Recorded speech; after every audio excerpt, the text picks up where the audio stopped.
Calistos, Guardians of Hades Romance Series, Book 5, written by Felicity Heaton, narrated by Eric G. Dove. Chapter 17.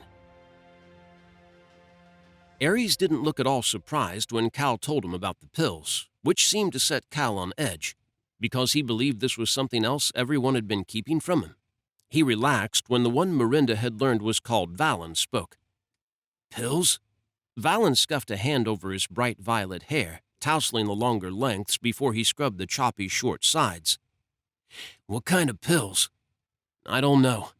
I found them and he was fit to fly into one hell of a rage when he found me with them.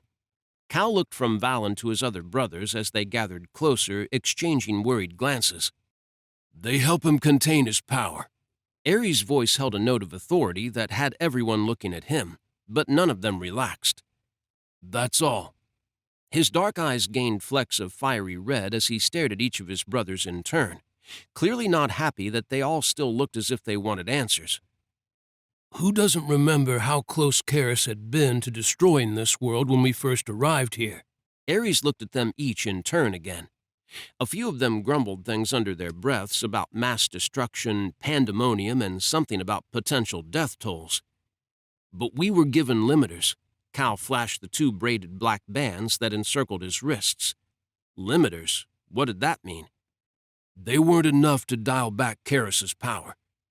Ares gave her the explanation she needed without her having to ask, his grim expression as he looked at the bands around his wrist telling her exactly what he thought about them.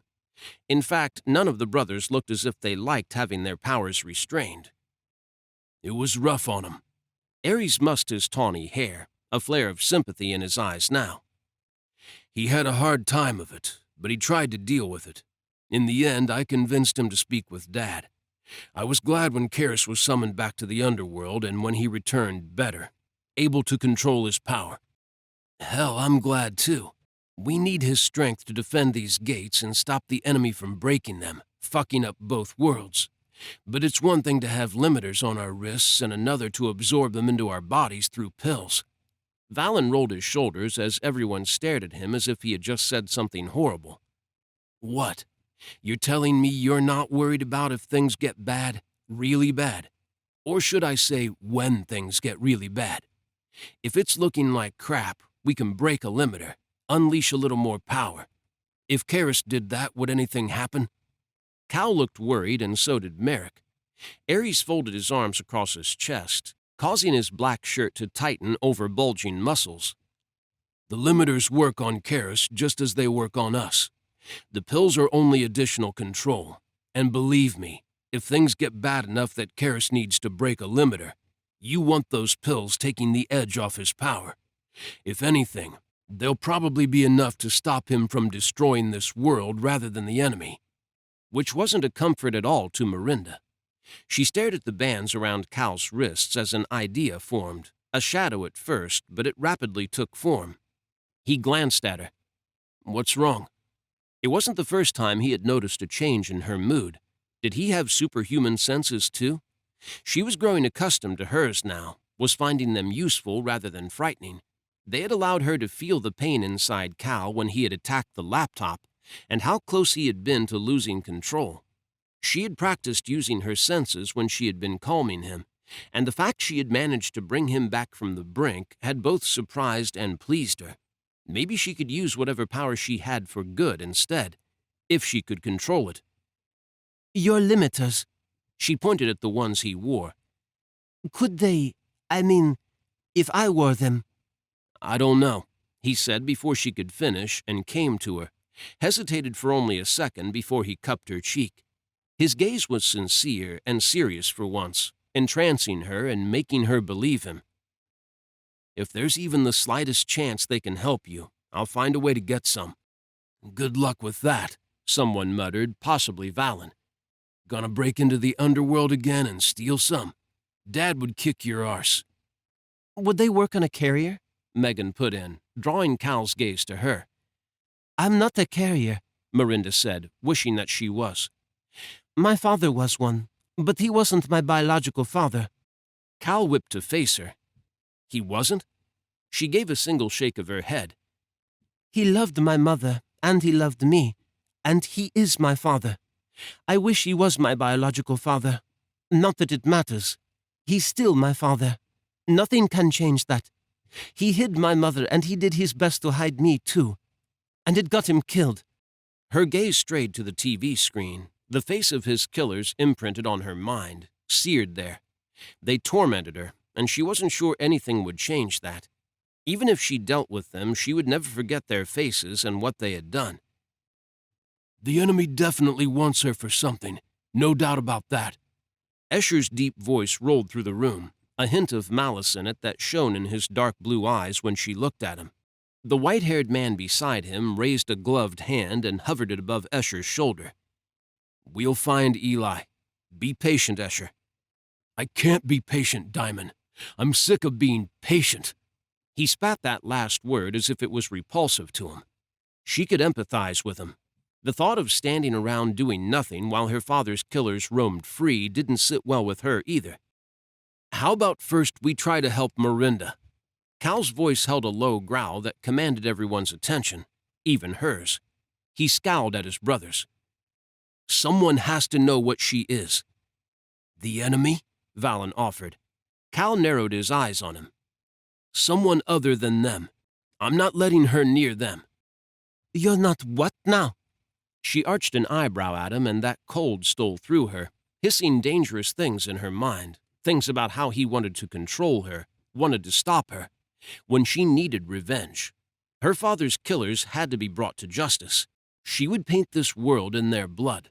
Miranda clapped a hand over her mouth as images flashed across her eyes, black blood spraying, limbs flying, that twisted sense of glee she had felt in the moment hitting her hard. "Miranda." Cal gripped her shoulder. "Breathe."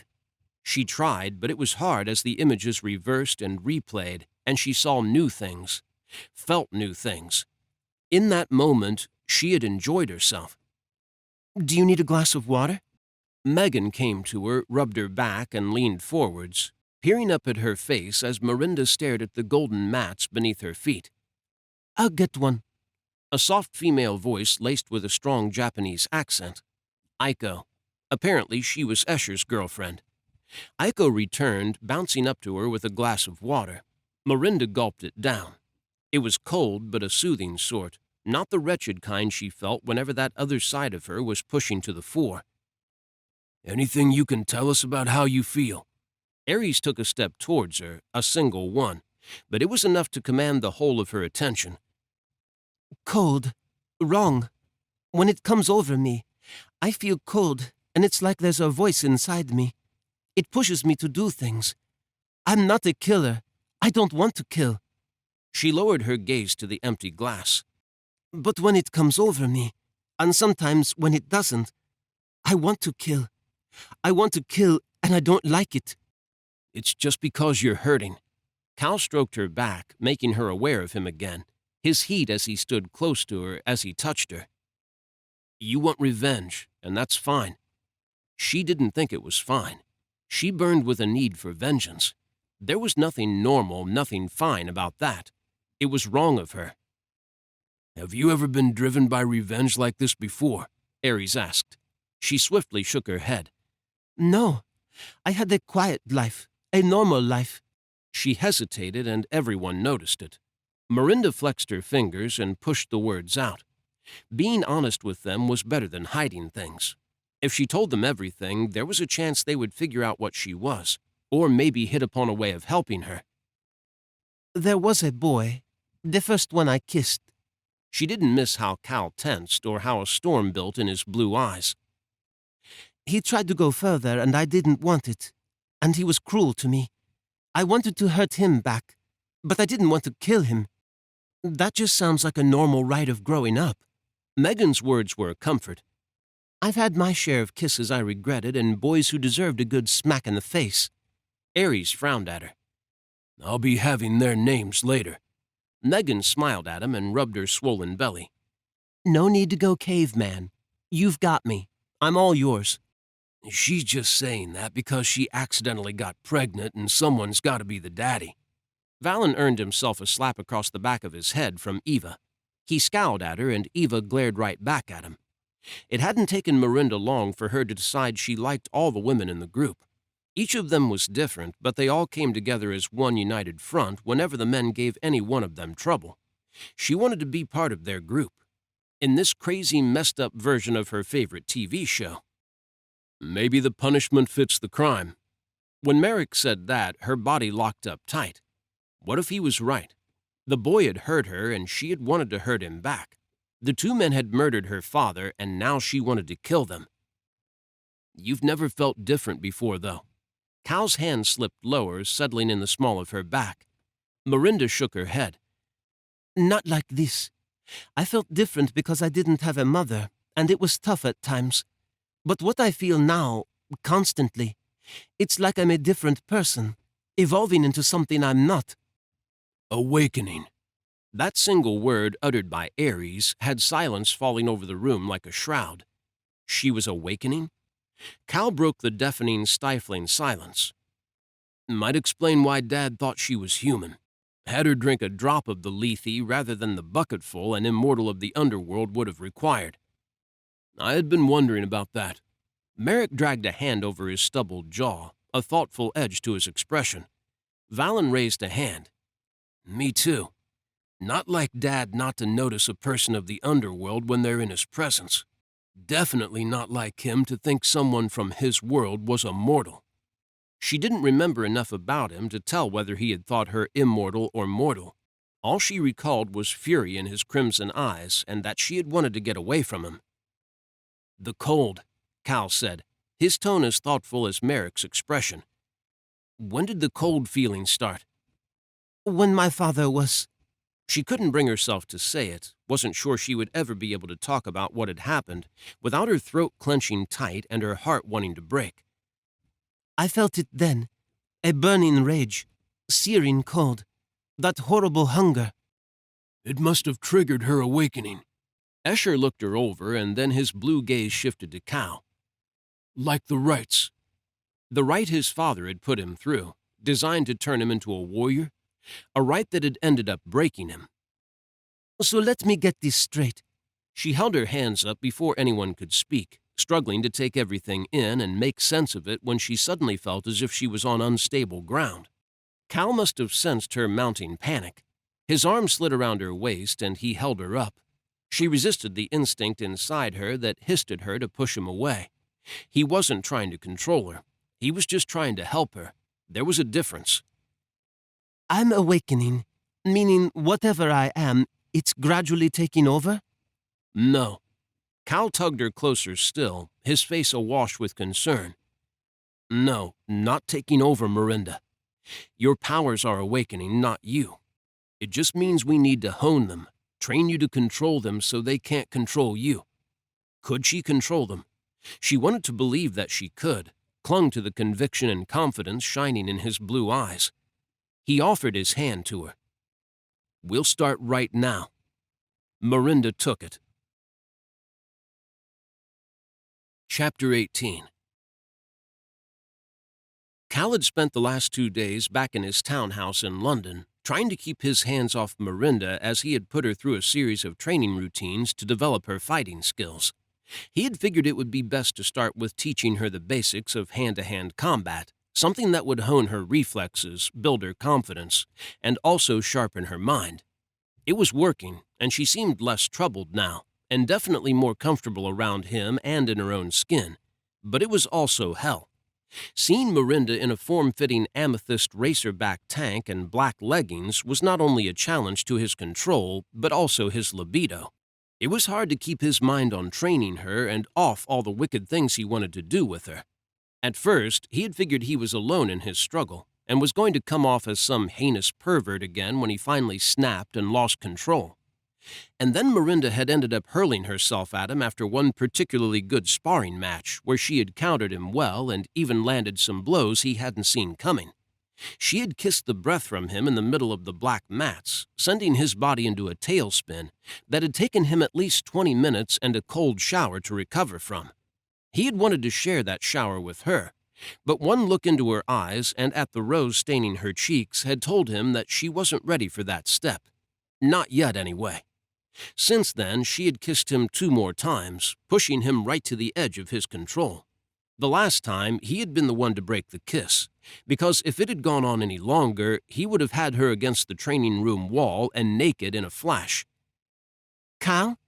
She emerged from the bedroom she had picked as hers, the one on the same floor as the living room and kitchen. This time, he had changed the sheets before she could use it, making sure she didn't end up smelling like Karis, sleeping where his brother had probably been naked. "Sure you don't want my room? It's bigger and more private." And it came with a bonus, him. She stopped smoothing down the hem of her dark red jumper and looked at him. "No, really. I don't want to be a bother." "No bother." He gave her a slow, leisurely once-over, taking his time about it and not missing the fact she had traded her tight workout clothing for loose jeans and a baggy jumper. Here he was, opting for his tightest jeans and t-shirt, trying to get her eyes on him, attempting to stir that desire she kept flashing at him, and she was doing her damnedest to hide all those curves he now knew existed, and couldn't stop thinking about. Her fingers kept smoothing, faster now, and he sensed her nerves. He dragged his eyes away from her to give her a moment. So far, he had learned a few things about her. Like, if he flustered her by staring, she was liable to scurry away into her room for hours. And he liked her company. He preferred she spent her time with him than alone in her room. Curiosity had gotten the better of him the day after he had moved her belongings to London, and he had poked his head in to see what she was doing in her room for hours at a time. He had felt like a dick when she had looked up at him from her position on the bed, her eyes red and glistening with unshed tears as she held her cello case. He had ended up cooking her another cassoulet to cheer her up and had decided to keep her as busy as he could, giving her less time to dwell on everything that had happened. Grieving was good, he knew that, but he still felt it was better she wasn't alone, not when she was struggling to come to terms with the things she had learned about herself and her father. Aries sent a message. He waggled his phone, drawing her attention to it. "Dad didn't know you weren't immortal, and neither did Mum, so the whole awakening thing is definitely bang on. Aries said that Dad sent back a list as long as his arm of potential species. You could be everything from a hellspawn to a full-blown goddess," which was a pretty fucking big range. If Cal had to bet on one end of the spectrum or the other, he would place her more towards the goddess end. He seriously doubted she was a hellspawn. She had laid him out flat several times each session, and whenever her control slipped, she pretty much wiped the floor with him. After which, she spent an hour apologizing. But at least she played nurse for him. He had tried convincing her she didn't need to patch him up because he healed fast, but in the end it had been easier and way more fun to go along with her. Plus, it had the added bonus that it made her feel better. He was all about making her feel better. He could make her feel pretty damn good if she let him. She glanced back at her room, and he frowned as he caught a glimmer of something in her eyes when she turned to face him again. "Something wrong?" She shook her head and then stilled, gave a slight nod. I forgot it was today." A smile wobbled on her lips. "What's today?"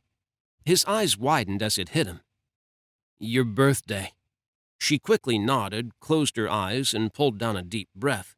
He couldn't stop himself from closing the distance between them and pulling her into a hug. He lifted his right hand, tunneled his fingers into her hair, and held her head to his chest as he rested his chin on top of it. "The first one is the worst," he whispered, his eyes on the wall, unfocused as he thought about how hard his first birthday without Calendria had been. He hoped that for Miranda each birthday got easier and less painful. For him, his birthday was just another reminder of the fact Calendria was missing from his life, and should have been there celebrating another year with him. It was another reminder that he wasn't whole. He looked at Miranda, a feeling hitting him hard in the center of his chest.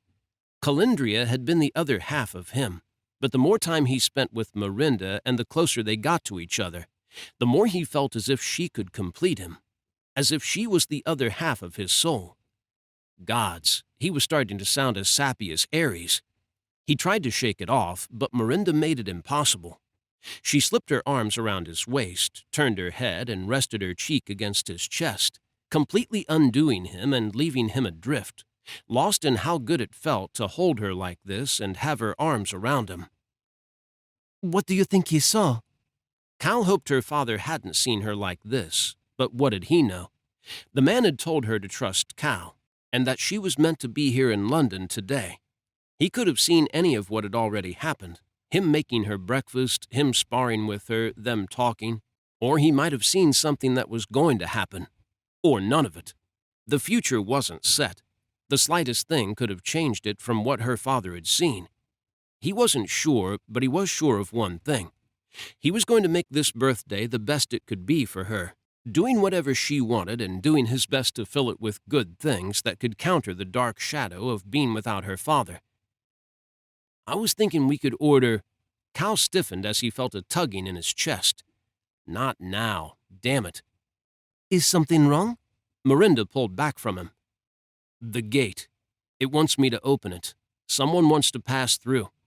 He flicked a glance from his phone to her, aware of what he should do, but also what he wanted to do. He didn't want to call for backup. He wanted to take Miranda to the gate so she could see it. Curiosity glimmered in her blue eyes. Curiosity he wanted to sate by showing her another part of his world. Their world. She felt lost, and he wanted to show her that she had a place where she belonged, that their world could be beautiful as well as dark and dangerous. You want to come? He pocketed his phone. She rapidly shook her head. Your brother said to keep me here, and what if demons are there? But that curiosity remained. The sensible side he preferred to pretend didn't exist called him reckless and whispered that she was right. Karis had told him to stay in London, and his brothers would be furious if they learned he had gone to the gate without them, and Miranda would be in danger. Damn it. Irritating his brothers wasn't a problem for him, but placing Miranda in danger was something he couldn't do. So he fished his phone back out of his pocket, fired off a message to Diamond. He was the best choice, given the fact Cal still intended to take Miranda with him to the gate so she could see it. Diamond was in such a sour mood that he wouldn't care if Miranda came with them, would just go with the flow so he could return to Hong Kong, back to his fortress of solitude. Diamond answered, "Make it quick, meet you there." Exactly as Cal had hoped. He took hold of Miranda's hand as he pocketed his phone again, and it was weird that he no longer had to wear his amulet to the gate. The cat was out of the bag with that one, and since he didn't plan to go through the gate himself, there was no need for him to wear it. He wasn't out to tangle with the gatekeeper who protected the underworld side, preventing anyone who didn't have permission from his father from approaching the gate, which made the fact the hellspawn that Megan had recognized, the necromancer who had killed Calindria, was able to come and go through the gate all the more annoying to Cal. The bastard had been getting permission from Hades to come and go from the underworld, and he had probably been enjoying the fact Hades didn't have a clue who he was or what he had done, or what he planned to do. Well, the cat was out of the bag about that too now. Ares had sent a messenger to their father to update him with a photograph of the necromancer, taken from the CCTV footage. By now, his father's legions would be using it to hunt down anyone who knew him in the underworld. The chance of the necromancer being in that realm now was 0. Hades had closed the gates to all necromancer traffic when Ennio had told Merrick it was likely one was involved, which meant the necromancer had been in the mortal world since then, but the bastard could still have allies in the underworld. Before Miranda could form another protest, Cal stepped with her, landing her in the middle of Hyde Park. She wobbled as she sat down, but showed no sign of discomfort. It hit him that not once had she been shaken by teleporting, not like Megan and Aiko and the other women had at first. Diamond turned his back to the round pond, his pale blue eyes gaining a dark edge when they landed on Miranda. What's she doing here? His brother slid him a black look. This is hardly keeping her hidden. Cal shrugged. We're both here. Anything goes down and I'll teleport her away. I don't sense any demons within a mile of this place. Do you? Diamond pulled a face. No, but when Karis kicks your backside to the underworld for disobeying him, don't come crying to me. Let's get on with this. Where are we? Miranda whispered as she looked around them at the dark park. Her gaze stopped on the illuminated, elegant brick building on the other side of the water beyond Diamond. Is that Kensington Palace? Yep. Cal tugged on her hand, pulling her forwards with him. Diamond flanked her, huffing about something. probably how reckless Cal was being. If he sensed even the weakest demon, he would get Miranda home, but she needed to see this.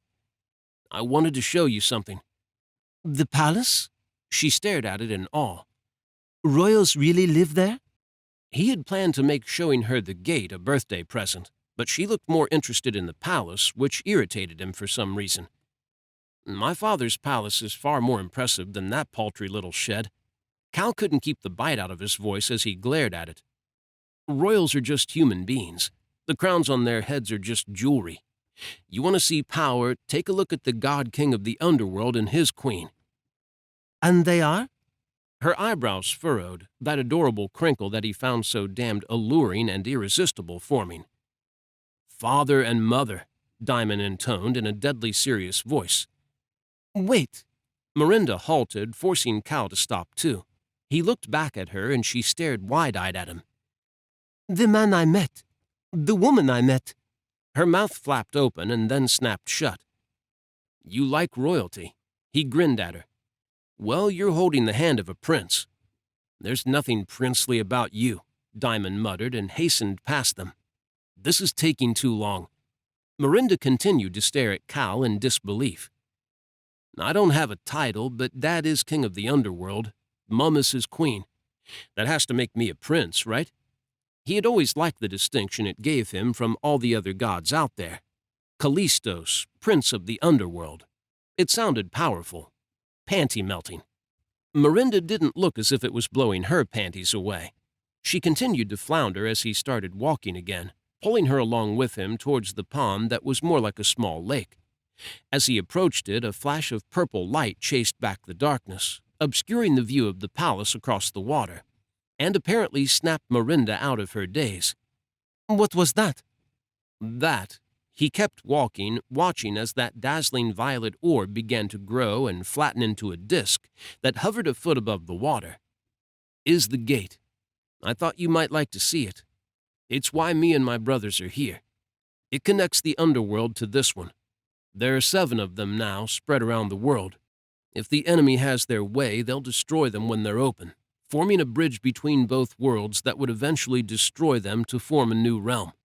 The disk began to grow, and when it was over 5 feet across, it pulsed brightly and a ring appeared, a flat circular band that shimmered with rainbow colors as it spread outwards over the water and slowly rotated around the central disk. Another pulse chased the darkness back as a second ring appeared, spinning in the opposite direction, and glyphs formed on both rings. Tiny ones chased around the outside of the larger ring, shining in green and blue. Larger ones filled the space between the inner ring and the central disk.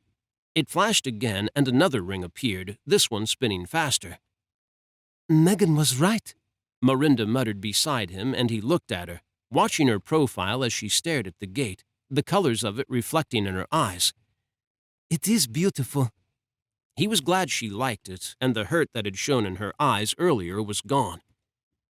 "This is part of our world, Miranda. An important part. What do you feel?"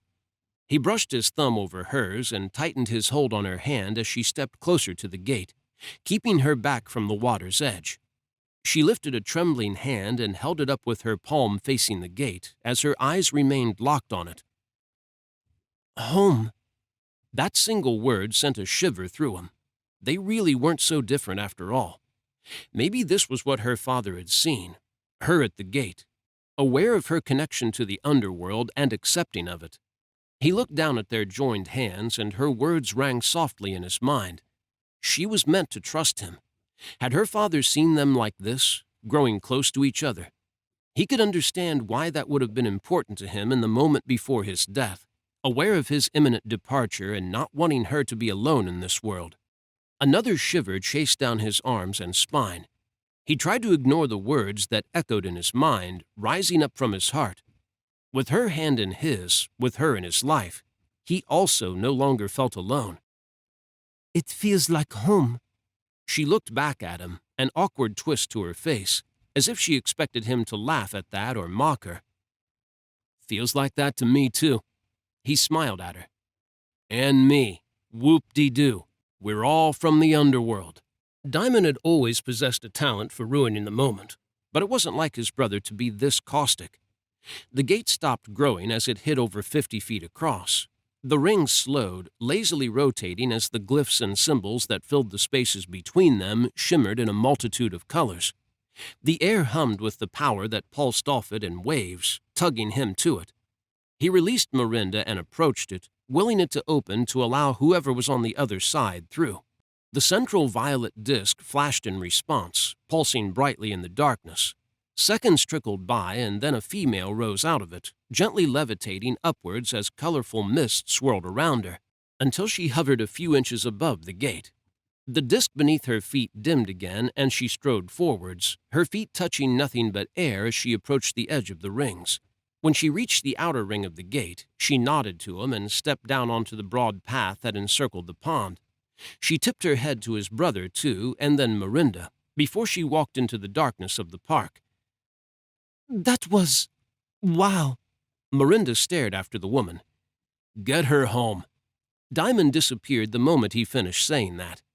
Cal really needed to figure out what was bothering his brother, because it was beginning to bother him, too. He focused on the gate, willing it to close. Only it refused to cooperate. What the hell?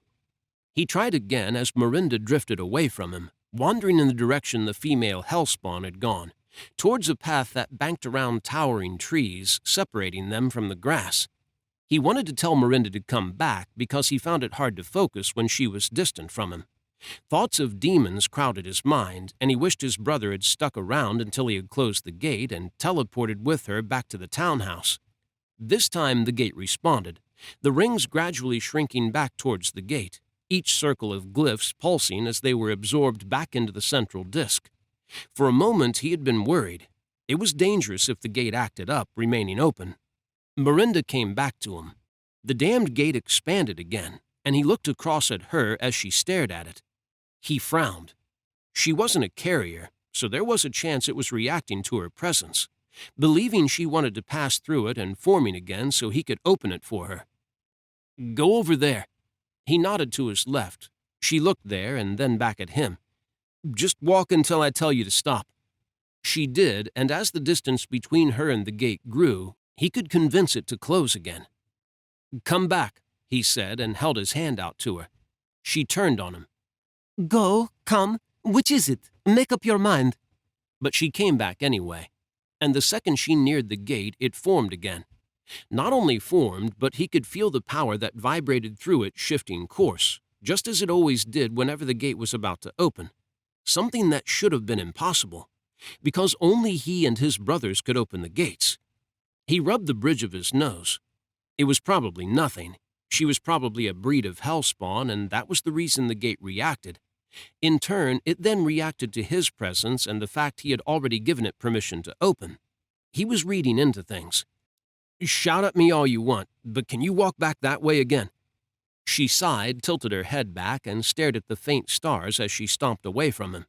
He closed the gate as soon as he could, waited for it to wink out of existence with a violent purple burst of light before he joined her on the grass. I think you're a hellspawn. He skimmed his fingers across hers, took hold of her hand, and pulled her into his embrace and a teleport. When they landed in the living room of his home, she was staring up into his eyes, her free hand pressed to his chest. His heart drummed against it, the closeness of her stirring his blood as he gazed down at her. Like the man who killed my father? Darkness reigned in her eyes. You said he was a hellspawn. Hellspawn are meant to be good, descendants of demigods whose species my father has allowed to remain in the underworld. I don't know much about necromancers, but clearly they're an iffy bunch. He managed to convince himself to release her and pulled his phone from his jeans pocket and sent a message to Karis and Merrick, mentioning what had happened at the gate, just in case. He frowned as he spotted the message from Merrick and read it. Great. Katerina still hadn't been able to get anything out of her brother about the Wraith and anyone else he might have met while he had been working with them. Merrick also wasn't having much luck finding out about necromancers. All they knew was that necromancers were dangerous, drew power from death, and were the offspring of a demigod born in Thanatos' line. Cal was getting sick of being patient. He wanted to find Calendria's soul and make the necromancer pay, as well as Eli. 2 days, and they were no further along in their investigation, and no closer to finding out about necromancers and how to deal with them. Karis was concerned that all the enemies Cal and his brothers had managed to take down had only been feeding the necromancer more power, and his oldest brother wasn't going to let anyone out into the field to hunt him down until he was sure they could handle him. But how was that going to happen when even Merrick's research had turned up nothing? Something is troubling you. Miranda's soft voice coaxed him back to the room. Nothing. Just restless. I want to find him. The hellspawn? She sidled closer and got that look in her eyes, the one that told him she was thinking about avenging her father. He nodded.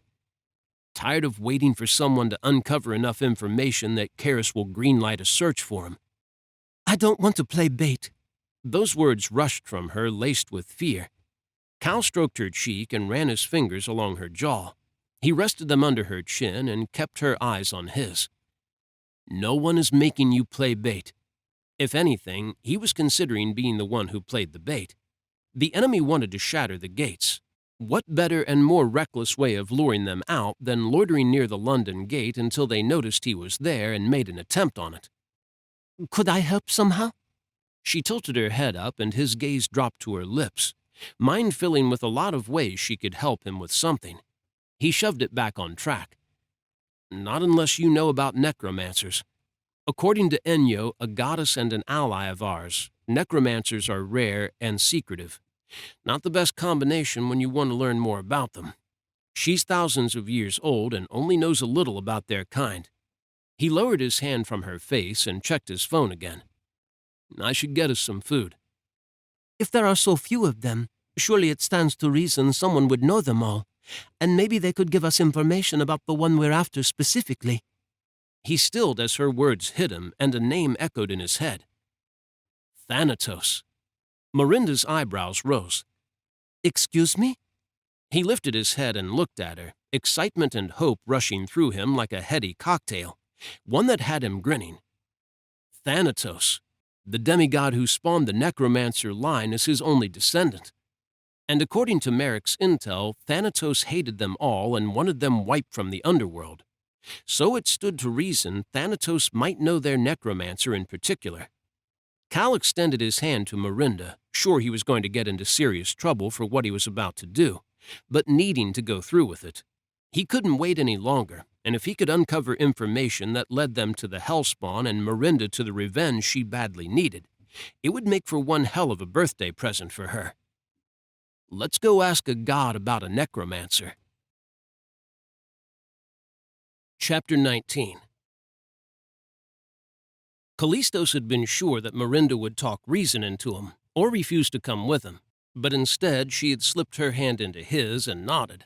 He had used his favor mark to create a portal to bring them to the edge of Thanatos' domain, a castle he had once seen from a distance and had decided to steer well clear of it. There were a lot of rumors about Thanatos and that bleak obsidian castle that rose in vicious spikes, hugging the side of an enormous mountain. None of them good. The god of death didn't like visitors. Today he was getting 2 of them. Cal clutched Miranda's hand and fought the nerves that constantly tried to rise inside him. He would keep her safe. If it looked as if things were going to go south, he would cast a portal and get her back to London. Hopefully, he would be with her. But if he had to hold off the god of death to give her a chance to escape, then he would do it. This is the underworld? Miranda kept pace beside him as he crossed the span of empty black ground between him and the fortress. A slightly shadier part of it. One his father would be furious about him visiting if he learned of it. Thanatos lives here. A god? She glanced at him. A god of what? Death. He regretted tossing that out there so casually when she tensed. Death? We're going to visit a god of death? He's no scarier than my father, and he wouldn't dare lay a hand on us. At least Cal hoped he wouldn't. He spawned the necromancer breed. I figured maybe he could help us. Help us, she echoed, a distant quality to her soft voice. He checked her just to make sure her eyes hadn't changed, and it was only the idea of them working together that had her sounding so thoughtful, and not pleasing images of destruction and death. Vengeance. Cal stretched his senses out around them, charting everything. Which was nothing. There wasn't a living soul in the area. or a dead one. In fact, the only signal that pulsed on his internal radar was directly ahead of him in the castle, and it was strong. Cal had only met Thanatos a couple of times, and the man had made an impression each one, but he didn't remember him being this powerful. Maybe he always had been, and it was only because Cal had Miranda with him that Thanatos now felt more powerful and more terrifying. Now he had someone he needed to protect, someone the darker side of his blood felt was in danger, someone who was becoming precious to him. Wariness washed through him, and he subtly pulled Miranda closer, stopping her from straying as she took everything in. It's very grim. She didn't look or feel worried as she glanced his way, the feel of her eyes landing on him a comforting caress. She was safe with him, and he didn't intend to release her at any point, not until they were back in London.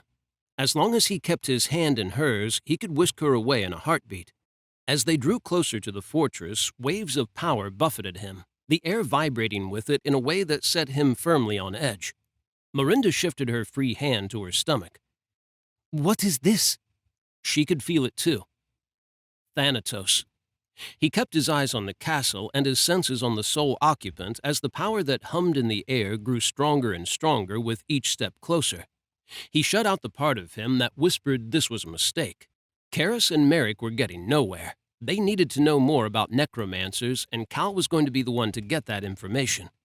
His senses sharpened as they reached the steps that led up to the castle, and he tilted his head back, his gaze tracking up the enormous height of the staircase to the building. There has to be at least 200 steps. Miranda glanced at him. You can't just teleport us up there? He shook his head. If I teleport anywhere in the underworld, Dad will feel it. He can't summon me when I'm in the underworld, but he can send a legion to bring me to him. I'm not meant to be here. You're not meant to be here. He pulled a face. I might be a tiny bit banished from this realm until the gates are safe and our enemy is vanquished. Her blue eyes slowly widened. That was the reason your mother was so upset you had returned. Not because you brought me to this place, but because you weren't meant to be here. This time he nodded. Which is why we need to get this over with before someone realizes we're here, or before Thanatos tells on me. Thanatos was one of his father's closest allies. The two swapped intel all the time. There was a high chance the god in the castle had already sent a messenger to his father, although Cal hadn't sensed anyone else in the vicinity since he had arrived. His gut squirmed as he started ascending the black stone staircase, his eyes fixed on the fortress that loomed at the top. Was the god of death waiting for him? He had to be aware of Cal and Miranda, and he hadn't dispatched a messenger or sent anyone to deal with them. Did that mean Thanatos wanted to see him? The thought that the god of death wanted to see him was unsettling, unnerving. Each step he took, that unsettled feeling grew inside him, twisted into nerves and then into the first trickle of fear.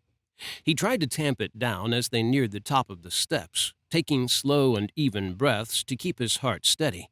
He wasn't going to let Thanatos see that he feared him. Fear was a weakness.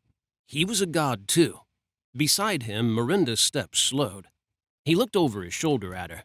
She stared up at the fortress, a flicker of fear lighting her eyes as her fair eyebrows furrowed. Are you sure this is wise? She whispered, as if she feared the god would hear her and attack them. I mean, I have the strangest feeling that the whole of his focus is on me. Cal tugged her closer to him as darkness surged through him and his canines sharpened, the urge to protect her and keep her from Thanatos blazing in his veins like lava, burning in his soul. A loud boom sounded, resonating across the flat valley basin and echoing off the mountains that surrounded it. Miranda tensed. Cal looked ahead of him at the towering arched door as the two sides of it opened. Cold air rushed from it, and he braced against the frigid blast, pulling Miranda behind him to protect her as he shielded his eyes with his forearm, protecting his vision in case he needed to fight. When the dust settled, he lowered his arm and stared at the enormous entrance of the imposing obsidian fortress. There was only darkness. Miranda yanked on his hand when he took a step forwards, and he glanced back at her. Are you sure about this? She looked from him to the castle, the fear that had been building in her now clear in her eyes. She swallowed hard. Cal? It'll be okay.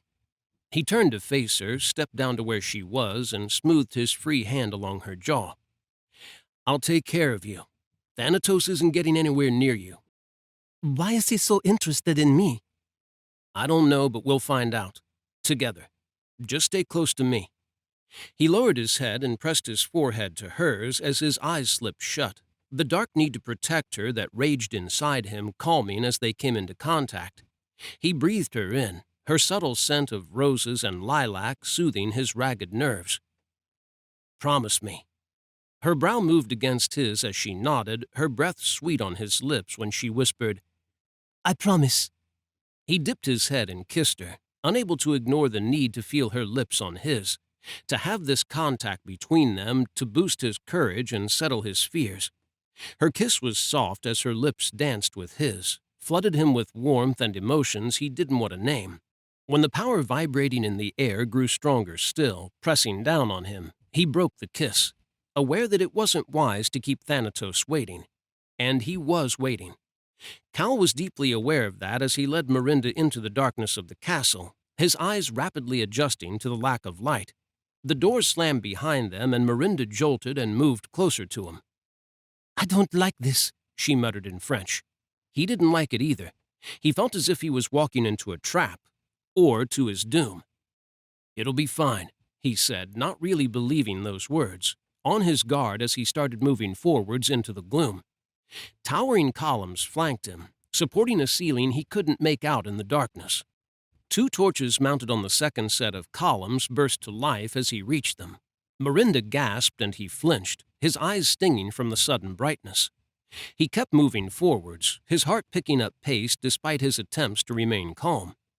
The sense of power grew stronger still as they passed another 2 sets of columns and more torches ignited to illuminate their path. Cal focused on each breath and keeping his senses sharp, remaining in control despite the darkness that rose within him, pushing him to the edge as the need to keep Miranda safe built inside him. This was just theatrics, designed to scare visitors and make them tremble before the god of death. He was the son of Hades, powerful in his own right, powerful enough to handle this god who served his father. They mounted another set of steps and entered a room with staircases that wound upwards on either side. A huge brazier burned in the middle of the room, the smokeless blue fire creating shadows that danced over the walls and in the crevices, attempting to distract him, attempting to instill fear in him. He wasn't afraid. The only signature he could sense in the building was ahead of him beyond the next set of doors. Those ornate black doors detailed with pure gold creaked open as he rounded the brazier with Miranda close to his side. The floor of the room beyond was as black as the others, but this one had twin stripes of gold running from the doors, the space between them inlaid with glyphs in a rare metal of the underworld that shimmered different colors as the light caught it. Cal halted at the doors, his eyes on the broad stripe of symbols that led from the doors to the imposing dais at the other end of the room. That was one hell of a ward. He studied it, apprehension running through him as he picked apart the meaning of each part of the ward. Some of it was designed to amplify the power of Thanatos, and other parts were designed to dampen the abilities of anyone who stood upon it. So Cal wasn't going to walk down the aisle on that twisted carpet of doom. He swept Miranda into his arms, hunkered down, and leaped diagonally into the room, landing clear of the wards. A rich, deep chuckle rolled through the darkness. As expected of one of Hades' sons, you know your wards. I did my study time like a good boy. Cal set Miranda down and took hold of her hand again. And what does Hades' kid want with me? Thanatos' bass voice echoed around the dimly lit room. Cal kept Miranda tucked behind him as he marched forwards, refusing to show any of the fear he felt as he approached the god, catching flickers of him between the thick fluted onyx columns that lined the aisle. I need to ask you something, that's all. Cal crushed his nerves as he cleared the last of the columns and the god of death came into view. Thanatos was a mountain of a man even when seated on his throne. His thick raven hair shone with the colors chasing over the glyphs and caught the light of the 2 braziers of blue fire that flanked the dais just behind him. His silver eyes were sharp and penetrating, focused intently on Cal. The corner of his broad mouth twitched, satisfaction rolling across his handsome features. because he had sensed the fear Cal had tried to keep hidden. Nothing slipped past this god. Cal had been a fool to try and conceal his feelings. Thanatos eased up in his black throne, the pointed toes of the obsidian armor he wore on his lower half, scraping over the stone beneath his feet. He unfolded his arms from his bare chest and lowered them to rest beside him. The heavy black armor he wore around his forearms clanked against his throne, and his biceps flexed as he gripped the ends of the armrests. Behind Cal, Miranda's pulse kicked up pace, and he could sense she wanted to say something to him. He squeezed her hand. She didn't have to worry. Thanatos might have close to 10 inches on him and 200 pounds in muscle, but he would protect her. Not that the god looked at all interested in attacking him. Thanatos preened his glossy black wings, his silver eyes never leaving Cal. The weight of expectation in the air grew heavier, pressing down on his shoulders. I need to know about necromancers. Cal somehow managed to internalize his wince when Thanatos' silver eyes darkened to jet black. The behemoth of a god sat up straighter, his hand squeezing the arms of his throne as he leaned towards Cal, looking for all the world as if he was about to launch from it to kill him. Those pretty black wings looked infinitely more terrifying as Thanatos spread them, and they almost spanned the room. Speak not of their foul breed in my presence, Thanatos barked, his words rolling through the room like thunder, shaking the floor beneath Cal's feet. Apparently, it was a sore subject. Cal was starting to see why none of his brothers had sent a messenger to ask Thanatos about the necromancer breed. I know the one who killed my sister. Cal refused to back down. The information this god could give him was vital to him and to Miranda. We can't find him, though, and even if we did, I'm not equipped to fight him. I need better knowledge of his kind. You have that knowledge. You spawned their breed whether you like it or not. Whether I like it or not. Thanatos' handsome face twisted in dark lines. The answer to that question was not. I did not choose to spawn their wretched kind. I was not a willing participant in their creation. The god glowered at him, blue fire igniting in his eyes as the room grew colder, so frigid that Cal could see his breath. I was defeated in battle. The way Thanatos bit out those 5 words, the venom and anger he placed into each one, was understandable. No god liked to be defeated, but the one who had claimed a victory over Thanatos had gone one step further.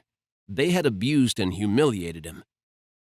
Drugged, held captive, my seed stolen. And now the reason Thanatos lived alone in this fortress and viciously dealt with anyone who set foot near it made a lot of sense. He no longer trusted anyone. But he had allowed Cal to come to him, because he was a child of Hades and Persephone. Cal grew aware of Miranda where she remained behind him, hidden from view, and what she had said echoed through his mind. Thanatos' focus had been on her. The god of death had allowed them to enter his home because of her. Thanatos canted his head and looked straight through Cal. Why do you hide, little one? It has been so very long since I have met an Erinus. Cold swept through Cal. Miranda was a fury? She stepped out from behind him before he could stop her, and he didn't like the way Thanatos eyed her, the blue fire in his irises flaring brighter. I'm a what? She straightened beside him, a valiant attempt to hide her fear that had Thanatos chuckling softly again. I see she does not know her breed. Thanatos flicked him a look. The son of Hades does not know this realm as well as I believed. Cal scowled at him. I know enough. Now that Thanatos had announced her species anyway. Before he could tell Miranda about their kind, Thanatos spoke. You are young for a member of the Erinus. Weak. How old are you? Thanatos leaned closer, peering at her in a way that set Cal's blood on fire because there was far too much interest in it. 26. Actually, 27 today. She moved a step closer to Thanatos. So young, and separated from her sisters. Miranda jerked another step forwards. I have sisters? In a manner of speaking, Cal said, not wanting her to be disappointed or hurt in any way. She wanted a family, and while it might sound like she had one again, they weren't siblings in the usual sense of the word. The Uranus are a trio of deities, bound to each other as far as I know. They once served my mother Nyx, as well as other members of my family. Thanatos' black eyebrows pinched hard as he pursed his lips. That was centuries ago. I have not heard of them doing much in the last 100 years, at least. And how did an Uranus come to be in the mortal world? Do not look surprised. I know this one is exiled there, so it is the only place you could have met him. Cal inched closer to Miranda. Thanatos might be curious about her, but Cal was more worried. I'm bound to others like me? Miranda looked at Cal. There's always 3 Uranus. Your mother must have been one. But why would she have wanted to hide me? Her eyes darted from him to Thanatos. Do you know? Thanatos gravely shook his head.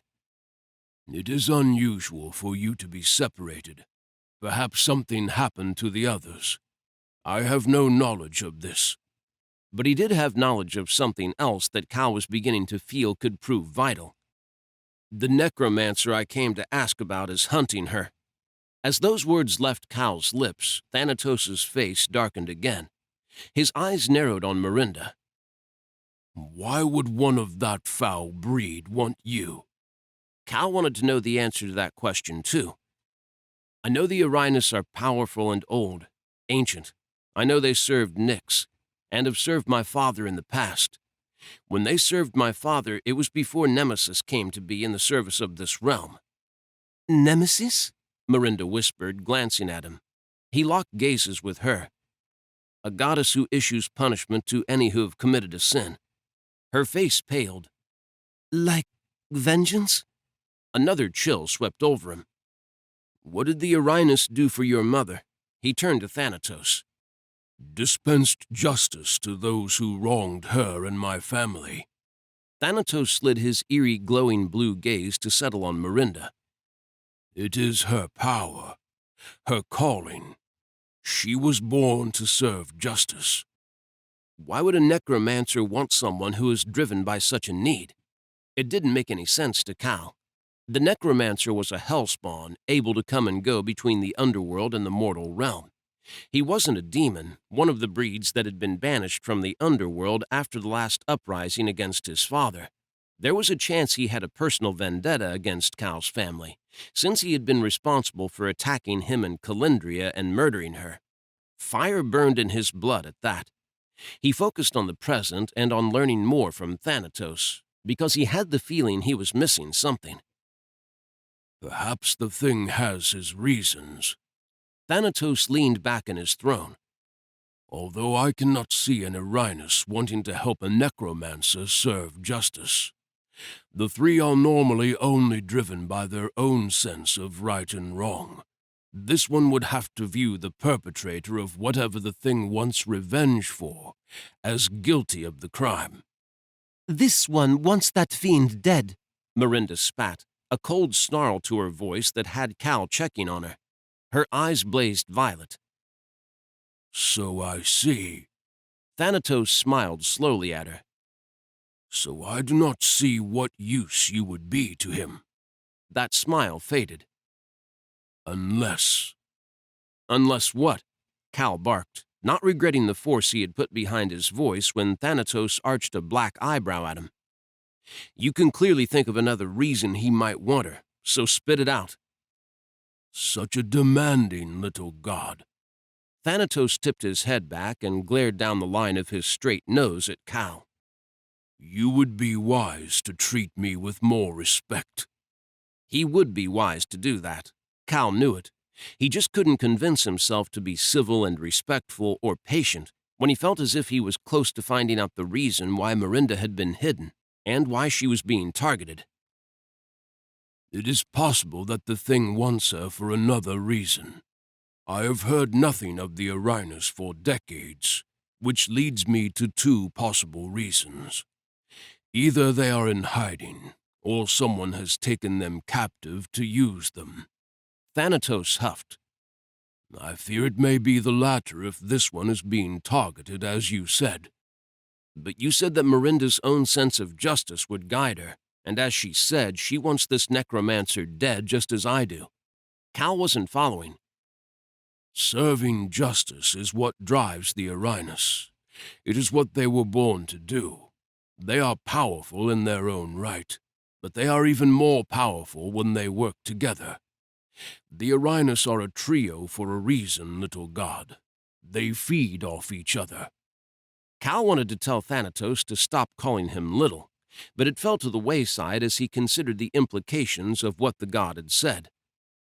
The necromancer has the other two Arinus and needs Miranda to complete this power cycle between them, making them stronger. Cal paused, frowned, and shook his head slightly. Why? What reason could he have for wanting that? It still didn't make any sense. There has to be something we're missing. Cal couldn't shake that feeling, no matter how fiercely he tried, and the answer refused to come to him. There's nothing else you recall about the Arinus that you want to say, dramatically drop on us? Thanatos heaved his massive shoulders in a shrug, lifting his wings. No. I know only that together they are strong, and they feed off each other. If the thing you wish to kill has two Furies with them, they will be strong, but their power will be incomplete, the cycle missing a vital piece. They will need this one to bring them to their full power. Cal pushed aside the thought that the Arinus were the necromancer's captives and looked at it from another angle. He and his brothers had been on edge when they had realized a hellspawn was involved. Now he had a sinking feeling they were dealing with more than demons and hellspawn. They were dealing with goddesses, too. Some of their enemies had mentioned a female, a powerful one he and his brothers had placed high in the ranks of the group. What if it wasn't one female, but two? Two Arinus who wanted to complete the cycle of power and strengthen themselves, so they could satisfy the need for justice that drove them, delivering vengeance to the one they felt had wronged them. If the other two wanted revenge upon someone and they got their hands on Miranda, there was a chance that it wouldn't matter what she wanted. They would siphon her power to fuel themselves, using her. I'm going to send a messenger with some images, and I need you to tell me everything you can about the necromancer in them.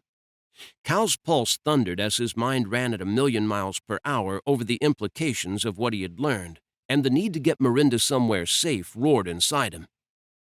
If you remember anything else about the Arinus, send a messenger to Tokyo. He would take Miranda there as soon as he had grabbed some things from London. She would be safe in the mansion, surrounded by the more powerful wards. The demons, not even the necromancer, wouldn't be able to breach them. He looked down at the blue script on his right forearm. Light pulsed over it as he read it. Wait. Miranda twisted free of his grip. No. I need to know more about what I am, about my mother. I can't leave.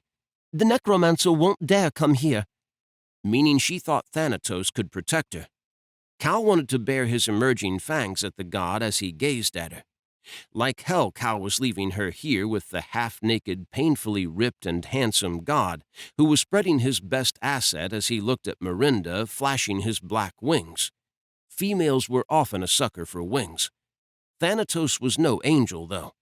He would seduce Miranda out of Cal's grasp in a heartbeat, would probably rip down her defenses the moment Cal cast his portal and stepped through it. We're not discussing this. You can send a messenger to Thanatos. Be pen pals for all I care. But I'm not leaving you here. Cal snapped his hand around her wrist, and this time he locked it tight. She battered his arm, slapping at it as he read the script, and blue light shone from the letters to bathe her and him.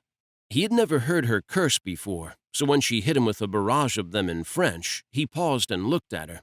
Her violet eyes flashed with fire at him, solidifying that feeling that she was going to be mad with him for a few days, if not the rest of his life.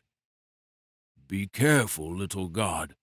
It is not wise to anger a Fury. Thanatos grinned down at him. Something Cal was well aware of, something he would just have to deal with, because she was coming back with him to London. The portal opened and he pulled her through it, his mind lining up a list of things he needed to do as light swirled around them and gave way to darkness. He needed to get their things and go to Tokyo, and he needed to call a meeting, because now he knew for sure that goddesses were involved. Shit had just gone south. Cal landed in the living room of his apartment, grabbed Miranda as she spilled out of the portal and twisted with her, covering her with his body, and narrowly avoiding having his head cut off as a blade whizzed above him. He charted a dozen demons surrounding him. Correction. Shit had just gone seriously south. Chapter 20.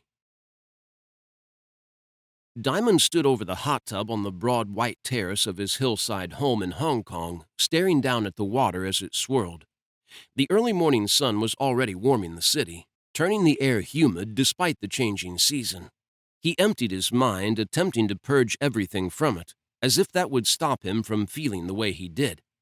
He wasn't sure anything could stop this cold, hollow feeling in his chest.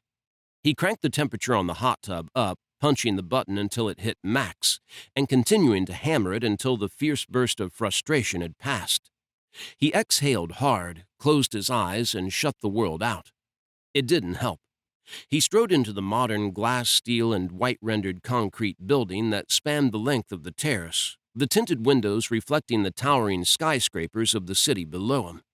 The air was cooler inside, blessedly drier. He breathed deep of it as he stripped off and tossed his clothes onto the white leather couch to his right. The pale marble floor was cool beneath his feet as he removed his boots and socks, an extravagance that he was glad he had chosen. No matter how warm the city got, this floor always remained cold. Sometimes in the heat of summer, he stripped off and lay on it, staring up at the ceiling, summoning his ice so he could lower his temperature. Sometimes he wanted to be cold, welcomed the frigid blast of his power. Sometimes being warm irritated the hell out of him. But not today. Today he wanted to be warm. He craved it, that sense of normalcy, that brief connection with the man he had been before he had been banished to this dreadful world. Today he ached to be that man again, free of the constant presence of his power, free of the shackle that bound him, stopping him from having even the most innocent forms of physical contact with another. He walked naked back out onto the terrace, his blue gaze scanning the forested peak that rose above him and the hill that ran steeply down to the city. He picked out every tree that was beginning to change color, turning orange or red. He did love this time of year. He and Escher normally visited different parts of Japan and Hong Kong as the colors changed, enjoying the beauty of autumn. He wasn't sure Escher would want to do that with him this year. Aiko had the whole of his brother's focus now, was probably the one his brother would take with him to admire the autumn colors, and the cherry blossoms in spring. Diamond bit out a curse. What was he doing? Moping? He should be happy for his brother, for his brothers. But gods, it was hard to feel that way. He stepped into the tub and sank until the water lapped over his shoulders. It was hot, instantly chasing the constant chill from his skin. Bliss. He lifted his hands from the water. They were already bright pink, hurt a little because of the temperature of the water, but he didn't care. He needed this warmth. He needed to feel normal again, because it was all getting too much for him. He stared at the towers of Hong Kong that speared the sky beyond the hip-height thick glass panels that formed a barrier around the terrace of his home, his mind drifting as the heat of the water began to sink deep into his muscles. He wished he could be as reckless as Cal, acting without caring about the consequences, but that wasn't him. Not anymore. Not for a long time. The ache inside him wouldn't go away, though, not until he did something about it. He knew that. It would continue to torment him, splitting his focus between his duty and the place he longed to be. Home. The underworld. He needed to return there, even if it was only for a short while. There his power would be as it had been before, under his control, no longer constantly emanating from him, manifesting itself against his will. Diamond twisted his right palm towards him and stared at the drops of water that turned to ice crystals as they cooled. He just wanted to be able to touch someone without fear of hurting them, killing them. Was that too much to ask? His power was a burden, one that weighed heavily on his shoulders, harder on him than he cared to admit. And it had only been getting worse since Ares had found Megan. Before, he had felt a keen sense of solidarity with his older brother, a bond that had formed the moment their powers had manifested in this world and they had realized they couldn't stop them from shimmering over the surface of their skin. And then Megan had come along, a carrier with the ability to withstand and tolerate Ares' fire, and even Diamond's ice to a degree. Now he felt alone, isolated. Seeing more and more of his brothers finding love was painful, cutting him soul deep. And while he fought to keep his head above water, to keep on fighting the tide that wanted to pull him under, it was hard. Diamond tilted his head back and took in the morning sky, trying to see the beauty in it as the rising sun threaded fingers of clouds with gold, pink, and orange. All he saw was hell. This world was hell. There was nothing for him here. He couldn't wait for this mission to be over, was impatient to return to the underworld. He wanted to go home. He wanted to purge the icy cold from his heart, although he wasn't sure that was possible. It had been there long before he had come to this realm and his power had manifested. Diamond closed his eyes and slipped under the water, because he was drowning, and nothing could save him. Chapter 21. "Run," Cal whispered in her ear. Miranda couldn't breathe as Cal shoved off her, twisted, and hurled himself at a large man. They toppled over the dark gray couch, and several of the men towering over her leaped into the fray. Wind whipped around her, and she hunkered down, clutching the wooden floor as the blast of air caught one of the men and hurled him over her head. He hit the stairs that led upwards, the newel post cracking under the force of his impact. Cal roared as he surged upwards, dislodging the demons, and swept his hand out. His face darkened, strain etched in every feature of it as he gritted his teeth and frowned. The wind that swirled around the room was slow to pick up pace. His lips twisted and he growled through clenched teeth as his eyes narrowed. His ponytail fluttered as the wind rushed faster, buffeting her too. His eyes turned stormy gray, his jaw flexing as he arced his arm upwards. One of the demons nearest her shot into the air and smashed into the ceiling. White plaster rained down with him as he dropped to the floor. Her heart accelerated as he shook off the blow as if it had been nothing, shifted onto his feet and snarled, flashing twin rows of sharp teeth. Cal breathed hard, his chest straining with each one, and sweat dotted his brow. Something was wrong. He didn't get a chance to catch his breath. Two male demons rushed him. Cal fought them, dodging blows and landing punches, so focused on dealing with them that he didn't see the other three who launched at him. He bellowed and arched forwards as one of them raked sharp talons down his back, recovering a moment later to twist at the waist and slam his palm against the man's chest. The demon flew across the room, hitting the door to the bathroom. It crashed open and he disappeared from view. "Miranda!" Cal bit out, his eyes never leaving his foes as he fought them, taking several more blows. He raised his arm, trying to block his face as the larger man he had tackled first threw a fierce right hook at him. A second demon took the opening, slashing at his side with claws that shredded his t-shirt and the flesh beneath. Blood spilled thick and fast down his hip. He growled, clenched his jaw, and the tempest encircling him caught the demon and flung him through the window. Miranda flinched as the glass smashed. "Run!" Cal snarled. She couldn't. She couldn't move. He glanced at her, taking a blow to his shoulder, realization dawning in his eyes together with fear. On a vicious roar, he spun in a circle and the wind hurled every demon away from him. He made a break for it as soon as the path was clear, leaping over the fallen couch to her. He stooped and snagged her wrist, pulled her up onto her feet, and dragged her towards the stairs that led downwards. Her legs were weak beneath her, wobbling under her weight each time she set a foot down, and she feared she was going to fall as she stumbled along behind him, trying to shake the fear that gripped her. It sank its claws deeper into her when she sensed the demons following them. "Teleport me," she hissed, desperate to escape this madness. "Can't. Already tried that." He rounded the corner in the staircase and hit the training room. He pulled her behind him as he turned to face the stairs and threw his hands forwards. The demons who had made it to the corner flew into each other, and one even rocketed upwards into the air and struck the underside of the staircase above. Cal breathed hard and leaned forwards, his voice strained.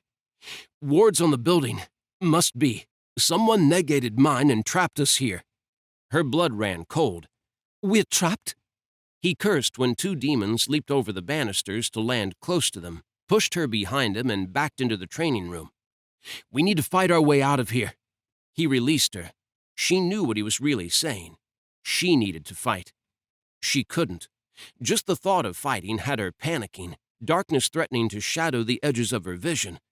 But she was the reason these demons were here.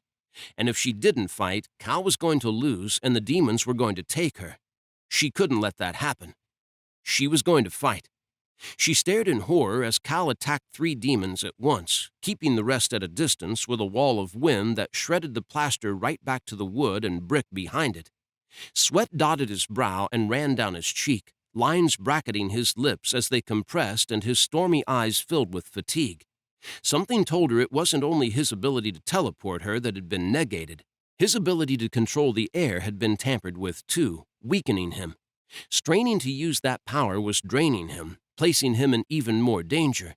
He needed her help. If they fought together, he wouldn't have to rely on his power over the air to ensure they both made it out of this mess. She was going to fight. So why wasn't she moving?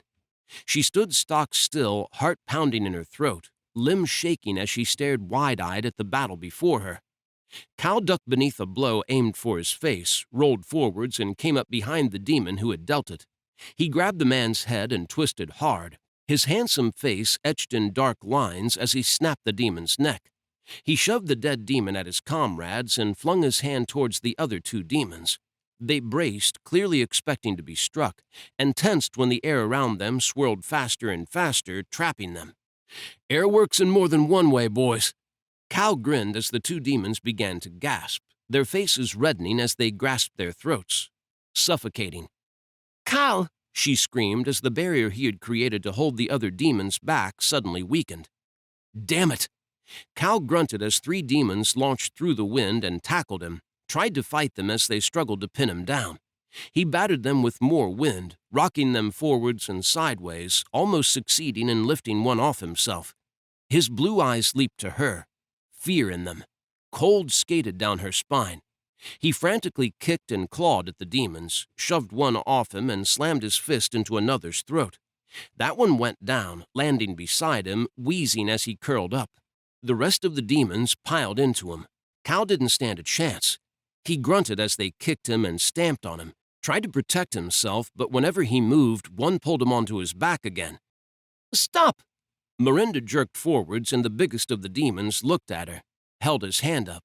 The other men halted their attack. Cal groaned and rolled onto his side, his back to her. "Just come quietly, and he doesn't have to die." The demon nodded towards Cal, his violent green eyes still locked on her. "Come quietly where?" She stood her ground when the demon stepped away from the others, slowly narrowing the gap between them. "No!" Cal croaked and then coughed, sucked down a shuddering and shaky breath, and she felt as if he wanted to say more but couldn't. The scent of his blood was heavy in the air, the feel of his pain like ice in her veins, dragging her temperature down as that dreadful cold began to spread through her. He had been hurt because of her, because she was weak. "We'll take you to the boss." The demon's smile said it all as she looked at him. He knew she was tempted by that. Would it be so bad to go with him? They would probably let Cal go, and she would find the men who had killed her father and his sister. She could give Cal vengeance, too, as she took it for herself. Thanatos's deep voice rang in her mind like a warning bell, one that had her coming back to her senses. She was part of a power circle with 2 others like her, 2 she felt Cal suspected were working with his enemy, her enemy. Going to them because she wanted revenge, letting that side of herself get what it wanted, wouldn't just be bad. It would be very bad.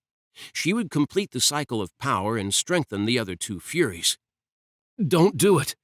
Cal sank onto his back and wheezed as he rolled to face her and tried to push himself up. A demon kicked him in the back and he gritted his teeth, grunted, and sagged against the floor.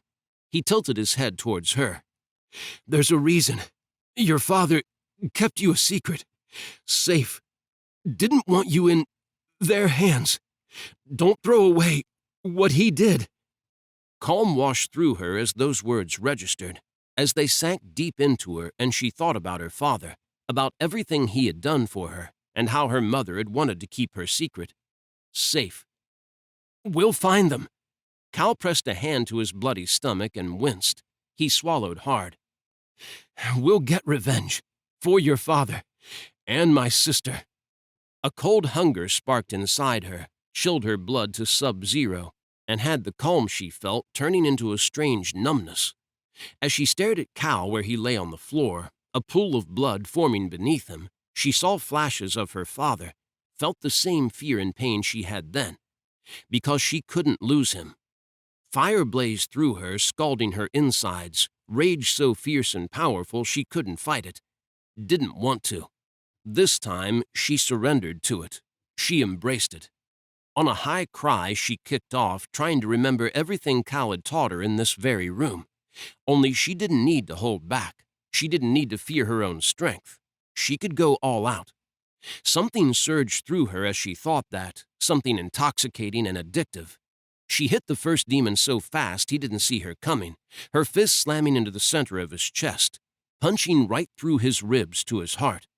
Fear threatened to overwhelm her, and she shoved back against it, wrestled it under control as she pulled her arm from his chest and turned on the demon who had dared to come up behind her. She snapped her hand out, catching him around the throat, and closed her fingers over it. Short claws extended from her fingertips, and she dug them into his flesh as she yanked forwards, ripping his esophagus free. That adrenaline high grew sweeter. 2 down. She twisted low and swept her leg up, slamming the heel of her foot into the side of another demon's head, knocking him sideways.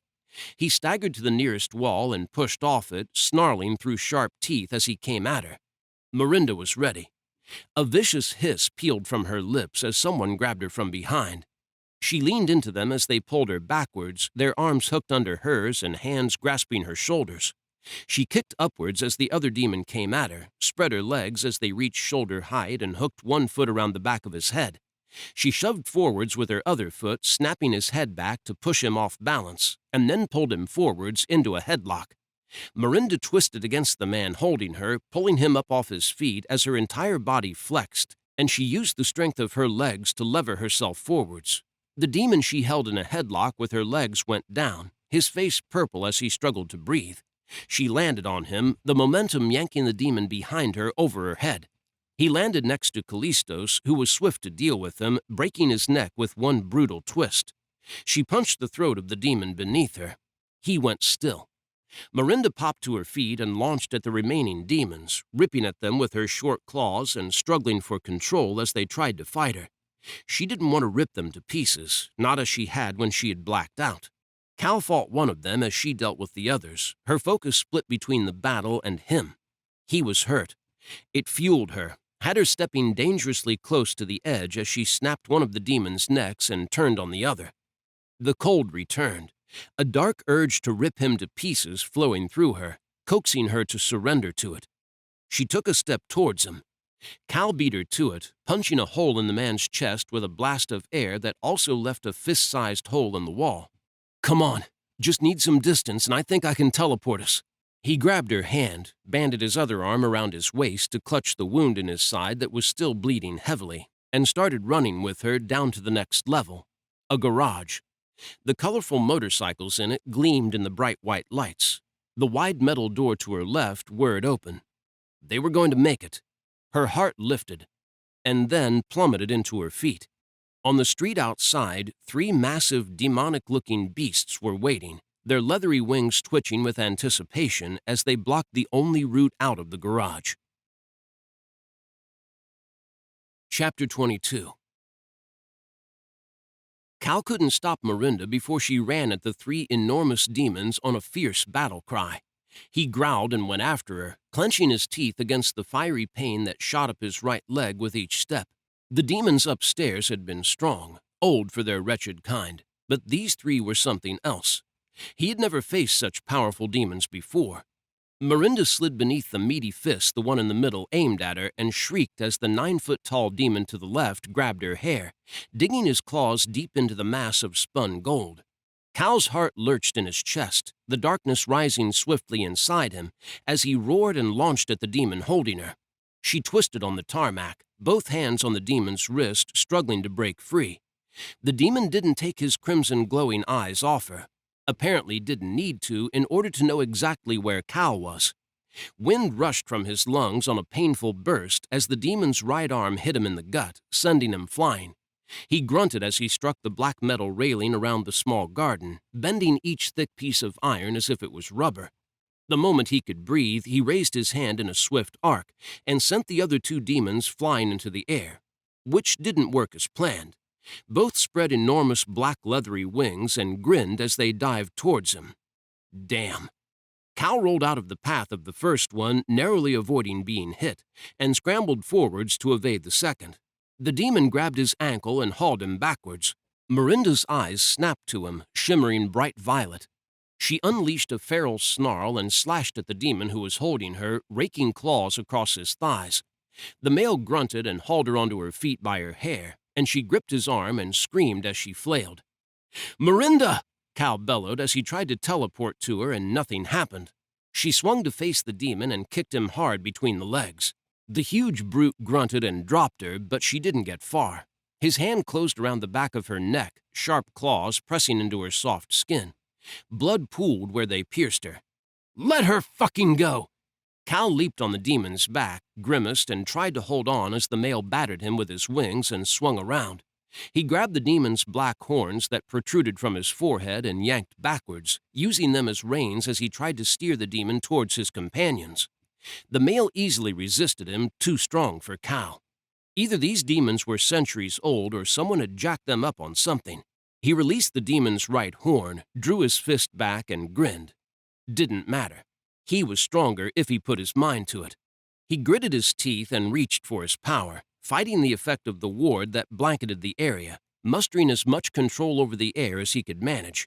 He launched his right fist forwards, using what little air he had gathered to speed his arm, so it flew at the back of the demon's head like a rocket. Fire shot up Cal's arm as his fist collided with the back of the demon's head. The male fell forwards, coming close to landing on Miranda as he hit the deck. Cal pushed up on the bastard's back and nursed his hand. Damn, the demon had a hard head. A sinking feeling went through him as he lowered his eyes to the male's head. It was lacking the hole Cal had expected to see in it. The male grunted and shook his head, pushed up onto his hands and knees, lifting Cal with him. Fuck! Cal sprang from his back, swore again as one of the other demons grabbed his left leg and swung him through the air. His townhouse whizzed past his eyes as he was hurled in an arc, and his vision tunneled as he hit the tarmac on his back. Fire and lightning zinged through every bone in his body, and black spots winked across his eyes. Not good. "Run!" he grunted. "We'll hold them off." "No," Miranda snapped. "I can fight." She desperately lunged at the demon who towered over him, driving the male back towards his allies. Cal wanted to tell her to stop, to listen to him and run, because neither of them were strong enough to win this fight. He had lost too much blood, and she was still too afraid of the things she could do if she lost control. But she was incredible as she fought, her speed increasing with each duck and dodge, each blow she managed to land as she took on the three demons at once. He rolled onto his front and pushed onto his knees, shoved himself up and slowly straightened, resolve flowing through him, because he needed to keep her safe. And if he had to die to do it, so be it. He clutched his side, hands slipping in the blood as he limped towards the battle, his eyes on Miranda. A tempest brewed inside him, gradually building around him. The leaves on the trees rustled, the bushes of the neat garden rocking as the wind built. He coaxed it, fed it, gathering all of the air to him, for one last attack. Expending so much energy at once would knock him out. He knew it. His body was at its limit. Miranda took a hard backhand to her face and went down. The scent of her blood joined his in the air, and his fangs descended, his fury mounting to startling new heights as she didn't move.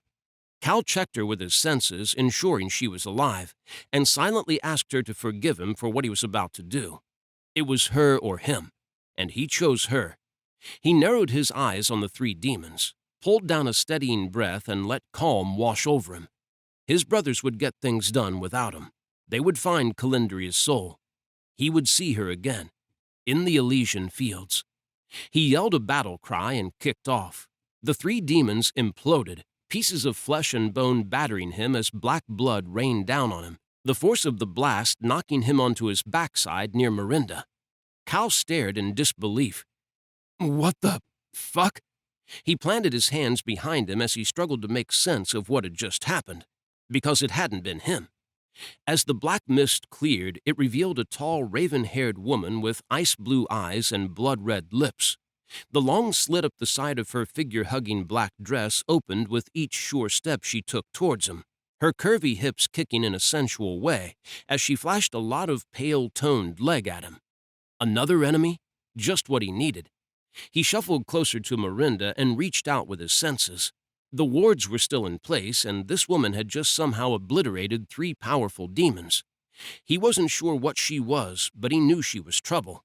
The woman's cold ice-blue eyes fell on Miranda. No damn way Cal was going to let this woman take her. Oh my gods! Her eyes widened and misted with tears. Mari!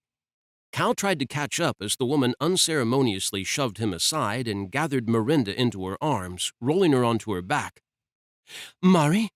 The woman gently patted her cheek, a wealth of worry in her eyes as she gazed down at her. Oh gods, Mari, wake up! Who the fuck? Cal stared at the woman as she lifted her hand and tiny orbs of soft violet light chased around it, bathing Miranda in their glow. His eyes widened as the cuts on Miranda's neck healed. Cal amended his question. What the fuck are you? The power this woman commanded flowed around him thick in the air, leaving a strange taste on his tongue. Her guardian. The woman's tone had no warmth, was pure ice as she ran a glance over him, absolute disgust on her face. And doing a better job of looking after her than you are. Hold on now. I must say, she continued, cutting him off, her Russian accent gaining a sharp edge as she stared at him, hiding none of her feelings. I did not think you could be more of a disappointment, but here we are. Disappointment? He scowled at her and then something hit him. I know you. Or at least he knew the feel of her glare on him. You've been stalking me, he barked. She didn't look at all apologetic as she casually swept the left side of her wavy black hair from her face. And you've made a wonderful impression on me. Miranda's nose wrinkled as she frowned and a quiet moan slipped from her lips. The woman changed in an instant, cold to warm, hateful to loving. Mari, sweetie, she cooed as she petted Miranda's cheek, playing the doting guardian. Cass? Miranda croaked, disbelief lacing her softly accented voice. The frown flickering on her brow deepened as she tried to open her eyes. When she managed it, she flew at the woman, wrapping her arms around her neck. Cass, it's really you. The one called Cass hugged her close and glared at him over her shoulder. He glared right back at her. Miranda, are you okay? She nodded. A little shaken. What happened? She tried to pull away, but Cass didn't let her, and malice filled her blue eyes as she spoke. Apparently, you need a better protector. This one let you get trampled by a few weak little demons. Cass smiled as she dealt that blow. A growl erupted from him. I protected her. I was doing just fine before you showed up. You were about to get yourself killed. When he didn't deny that, Miranda pushed Cass back and looked at him. Horror slowly filled her eyes. I just wanted you safe. He hated the way she looked at him like that, as if he had lost his mind, had been crazy to even consider sacrificing himself for her. She couldn't see that she would be worth it to him. If it meant she could live, he would gladly die. She looked as if she wanted to say something, probably something cutting, judging by the look in her eyes. Cass didn't give her a chance. Safe? With you? Out of all your brothers, you're the one most likely to get her killed. All you want is to do wicked things to her. Don't think I haven't noticed the way you've been looking at her. She certainly noticed the way he looked at her when he glared at her, daring her to continue. He had been alive long enough to know when someone was setting him up for a fall, and they were enjoying being the one to tear him down. She isn't a conquest like your little friends at the clubs and bars, something to scratch an itch with and then discard like yesterday's newspaper. Cass gathered Miranda closer to her. You're just a horny, weak-willed, no-good god with a bad death wish. Yeah, well, he spat and then lost momentum. He wasn't sure how to come back from that one, not when Miranda looked aghast. He shoved to his feet and wanted to storm off, but settled for limping a short distance down the quiet road. He glanced back at Miranda. He couldn't leave her. She kept staring at him, and he wanted to explain things, wanted to tell her that some of what her guardian was saying was true, and some of it was no longer the way he operated. The moment she had walked into his life, he'd had eyes for only her. She was all he thought about, filled his head in every waking moment and sleeping one, and it wasn't lust driving him. He could see that now. He was falling for her, and for a moment he had been sure she had been falling for him too. She shifted her gaze to Cass. The stunned edge her blue eyes had gained when Cass had aired her laundry list of complaints about him growing as they settled on her. You don't look a day older than you did a decade ago. Miranda's voice cut at him, soft and sweet. It shredded his soul, and his mood soured further when he sensed the distance between them, a crevasse caused by her guardian, one the woman would no doubt want to widen with more barbs. Well, two could play at that game. Because she isn't human, Miranda. He felt like a dick as those words spilled from him, and Miranda looked at him, shock rippling across her face. Your father isn't the only one who kept things from you. That was a low blow and made him feel petty, but it had the desired effect. Miranda pushed back from Cass. Is he telling the truth? Well, she made those demons blow up. He pointed to the mess and then waved a hand down himself, bringing her focus to the black blood that covered him. I'm guessing that makes her something other than human. Cass looked as if she was chewing a wasp and then regally said, This is not the place to discuss this, Mari. We should move. I have accommodation here in London. No. Cal limped towards Miranda, his heart picking up pace, blood thundering in his ears as he thought about losing sight of Miranda. If he let this woman take her, he would never see her again, and that terrified him. Miranda, we have to speak to my brothers. Remember? It's important. We have to go to Tokyo. He held his hand out to her. She looked torn, her brow furrowing as she stared at it, and then her guardian. Cass snapped. London, Paris, and then London again.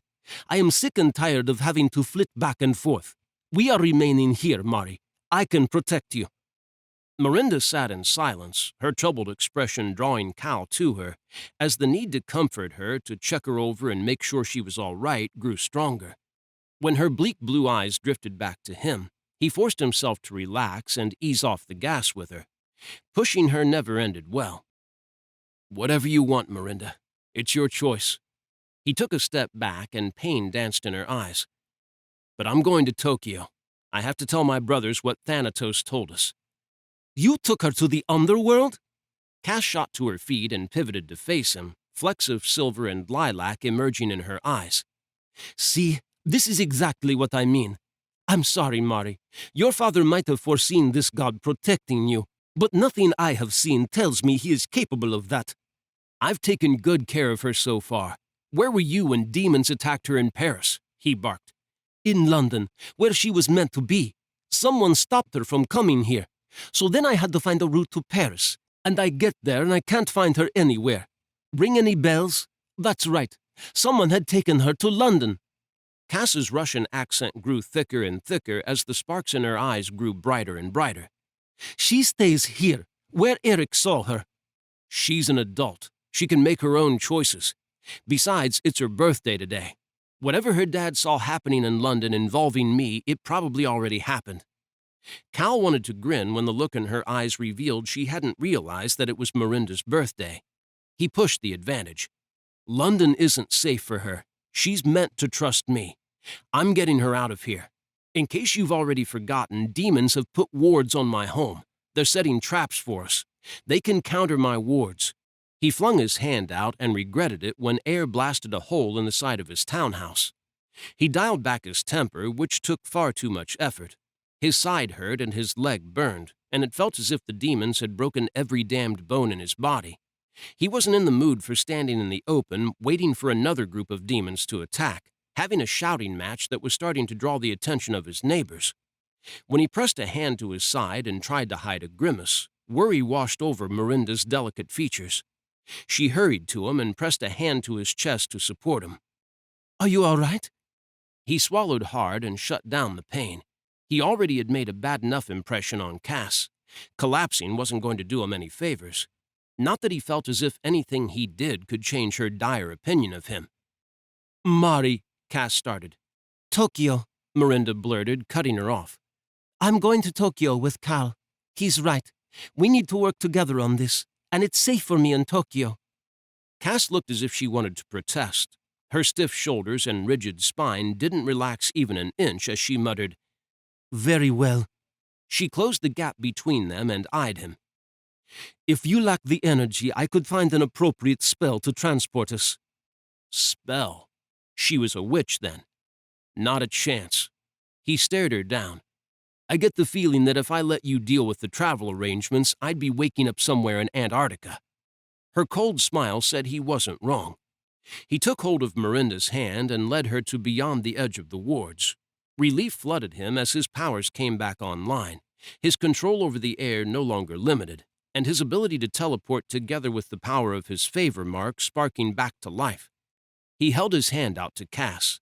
She curled a lip at it, huffed, and placed hers into it. You even think about it, and I'll have your balls as a necklace by the morning. She smiled sweetly. Cal shuddered and changed his mind about taking a brief detour via Antarctica. He focused and willed the teleport. Destination, Tokyo. His brothers weren't going to know what had hit them.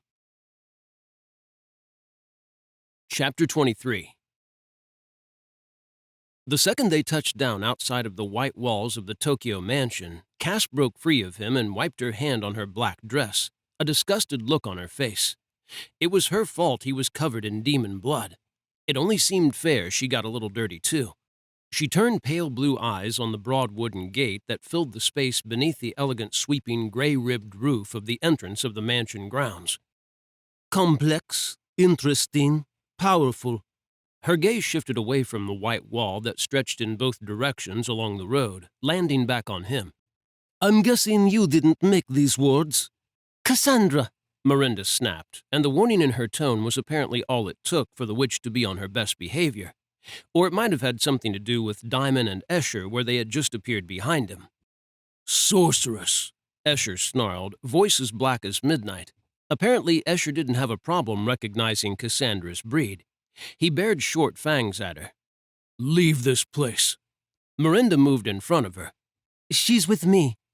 Not an excuse. Escher stepped towards Miranda and loomed over her. Not good enough. Dial it back, Escher. Cal went to touch him, and his black-haired brother bared fangs at him instead. Charming. Are you equally as delightful? Cass looked beyond both of them, to Diamond. Lady, you have no idea. Diamond glared at her. Or it might have been more of a stare. Maybe it was shock.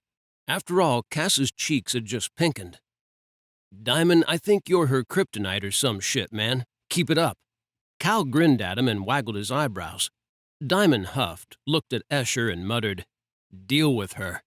With that, Diamond stepped. Damn him. Cal had hoped his brother could use the effect he had on her to smooth things over and make her less irritable and snarky towards him. Escher stalked towards the witch. Come now, beast. We really have no need to quarrel.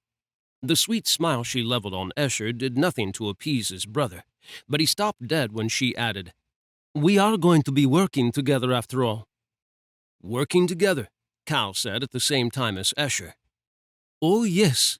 Cass preened her black nails and flicked him a look that could kill. And none of you get a say about it either. Escher growled in a way that said he was going to get a say whether she liked it or not. The gate behind her swung open, revealing Diamond. In, now, he grunted. She's allowed in. His Royal Highness decreed it. Diamond didn't look pleased that Karis had given her the green light. Before the neighbors start talking, Diamond flicked a glance at the cube-shaped houses that lined the road that encircled the mansion walls. Cass took hold of Miranda's hand and led her into the grounds of the mansion, following Diamond as he stomped away from the gate. Escher huffed and muttered black things, illustrating all the ways the witch would pay if she dared to step out of line. Cal was right there with him. He wanted to give Cass a piece of his mind, but he couldn't. Miranda wouldn't be happy if he started a fight with her guardian. The two of them were obviously close. He had a dreadful sinking feeling that Cass was going to do everything in her power to ensure that Cal was never close to Miranda again. She proved his point as she finished removing her black stilettos and caught Miranda looking at them. She seized Miranda's hand again, pulling her into the ancient single-story mansion. Miranda wasn't a kid. She was an adult, and she got to pick who she liked and didn't like and what she did or didn't do. He had been treated in the same way Cass was treating Miranda, had spent centuries coddled by his brothers, long enough to spot the signs in Miranda. If Cass kept on smothering her, Miranda was going to snap and lash out at the witch. Cal kicked off his boots, shoved them with his foot towards the rack, and walked inside. Cass took one look at him and said, If you don't mind, I wish to catch up with my ward, alone. That distance that had appeared between him and Miranda yawned wider, a cold chasm that chilled him to the bone as she meekly allowed Cass to pull her towards the dining side of the long room. When it looked as if the two of them might venture deeper into the house, Escher stepped and appeared before Cass. He planted a hand to her chest and growled, No further. You stay where I can see you. I don't trust you. None of us do, Ares growled. We'll get to you in a minute, so sit your arse down like a good little witch and be on your best behavior. She tipped her chin up and huffed as she gestured to the low wooden dining table that was long enough to seat at least a dozen. I was only going to sit here. Cal doubted that. The looks all his brothers gave her said they doubted it too. She wanted Miranda as far away from him as she could get her. He waited for Miranda to look at him as Cass guided her down onto one of the cushions. She didn't. That impassable chasm yawned wider still. The feel of Karis's eyes on him had him shifting his focus to his oldest brother. We will speak with our new guest shortly. Karis didn't look at Cass as her pale blue eyes fixed on him, a mulish tilt to her lips as he added, And we shall be speaking with her. She likes declaring people don't get a say in something. Well, she doesn't get a say in that. I make the rules here, not her. It was weird seeing his brother like this, but then Cal supposed no one had been foolish enough to challenge Karis's authority before. Apparently no one still had the balls to challenge Karis. Very well. We shall speak as you wish. Cass regally tilted her chin up, but for the first time there was a glimmer of something in her eyes that looked a lot like nerves. You really have nothing to worry about where I'm concerned. She smiled sweetly. Cal glanced at Miranda. He had plenty to worry about where the witch was concerned. If she had her way, Miranda would hate him by the end of the day. Oh, dear God!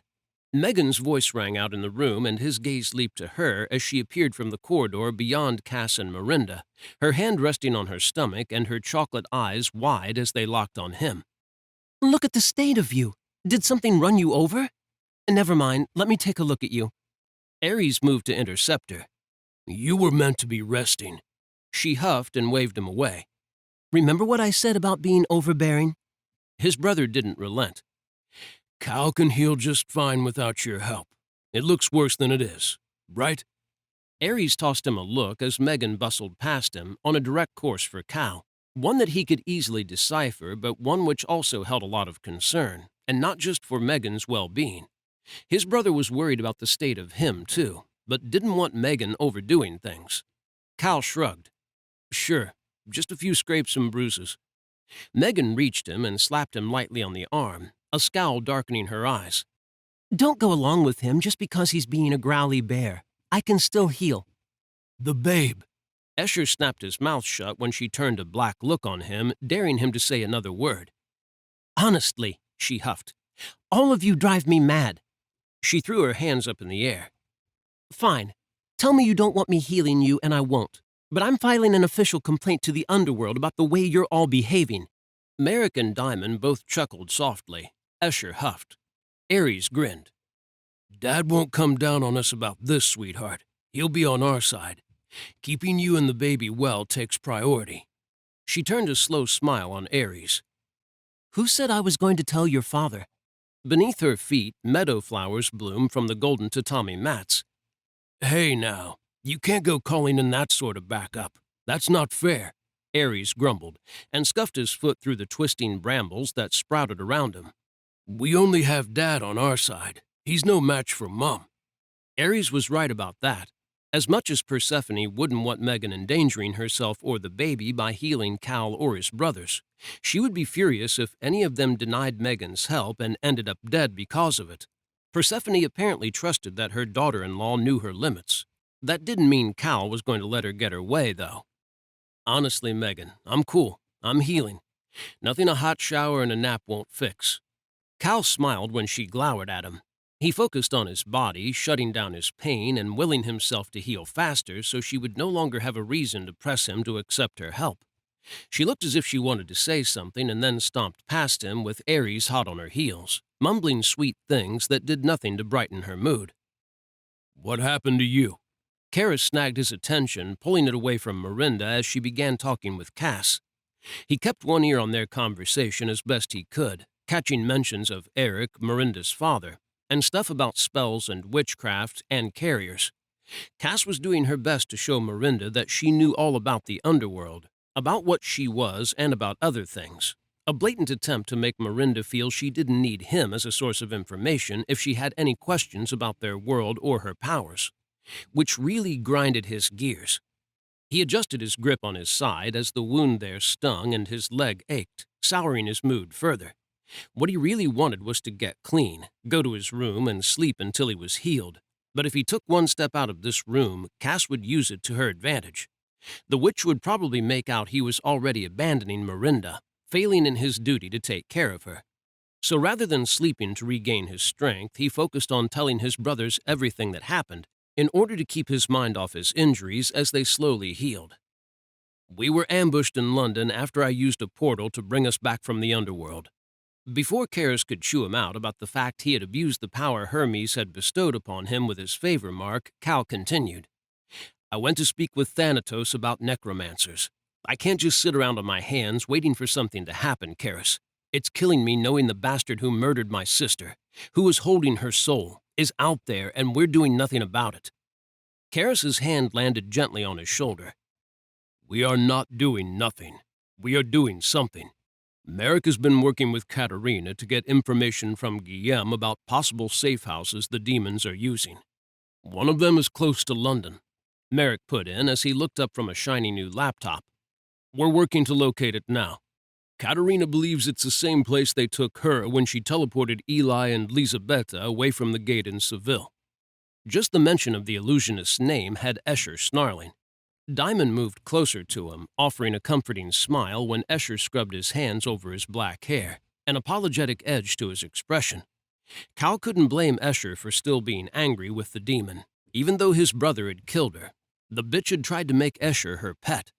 Aiko took hold of his arm and gently rubbed it through his dark gray shirt. Why can't Katerina just teleport you there? Cal frowned at Merrick. She tried. Her powers are growing stronger, but they're still unreliable. Merrick leaned back on the couch, weariness crossing his features and shining in his earthy eyes, as he shoved fingers through his tousled dark hair, pushing the rogue waves back from his forehead. Training them has been rough on her, and she's still having bad days, when it's all too much for her. Plus, she only saw the place briefly.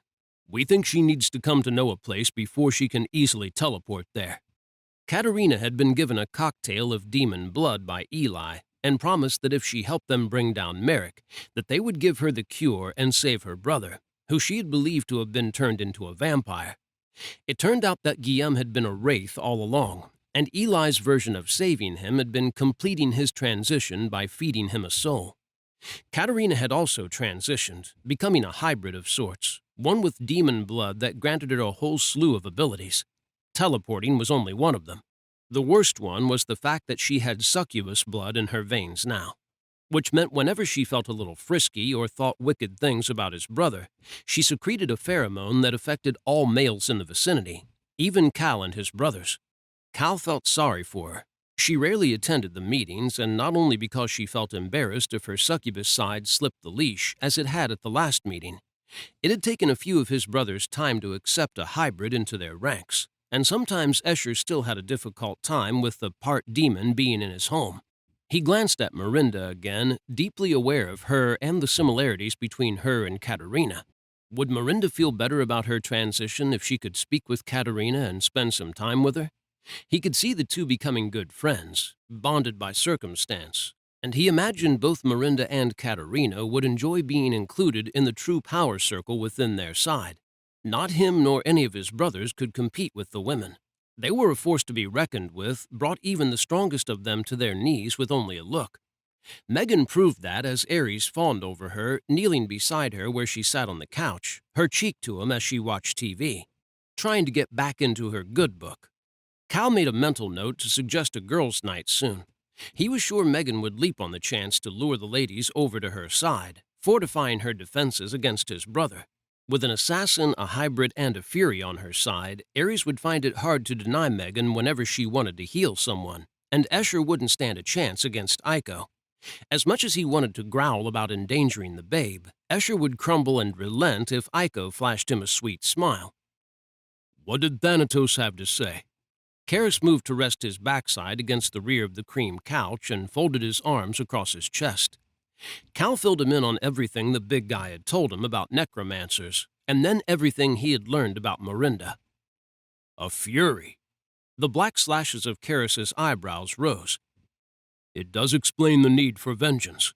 Ares nodded in agreement as he finally won Megan over and lured her back to the group. He settled against the back of the couch beside Karis and tucked Megan closer to him, his palms coming to rest on her baby bump. We'll need to look into them. Already on it, Merrick said. What happened when you returned to London? Karis's green eyes turned grave. You said you were ambushed. Cal touched his side. Megan went to break free of Ares' grip, but his brother held her firm. I'll heal, I swear. No need to worry about me. It's already closed. I just lost a lot of blood, courtesy of the 12 demons waiting inside my fucking home.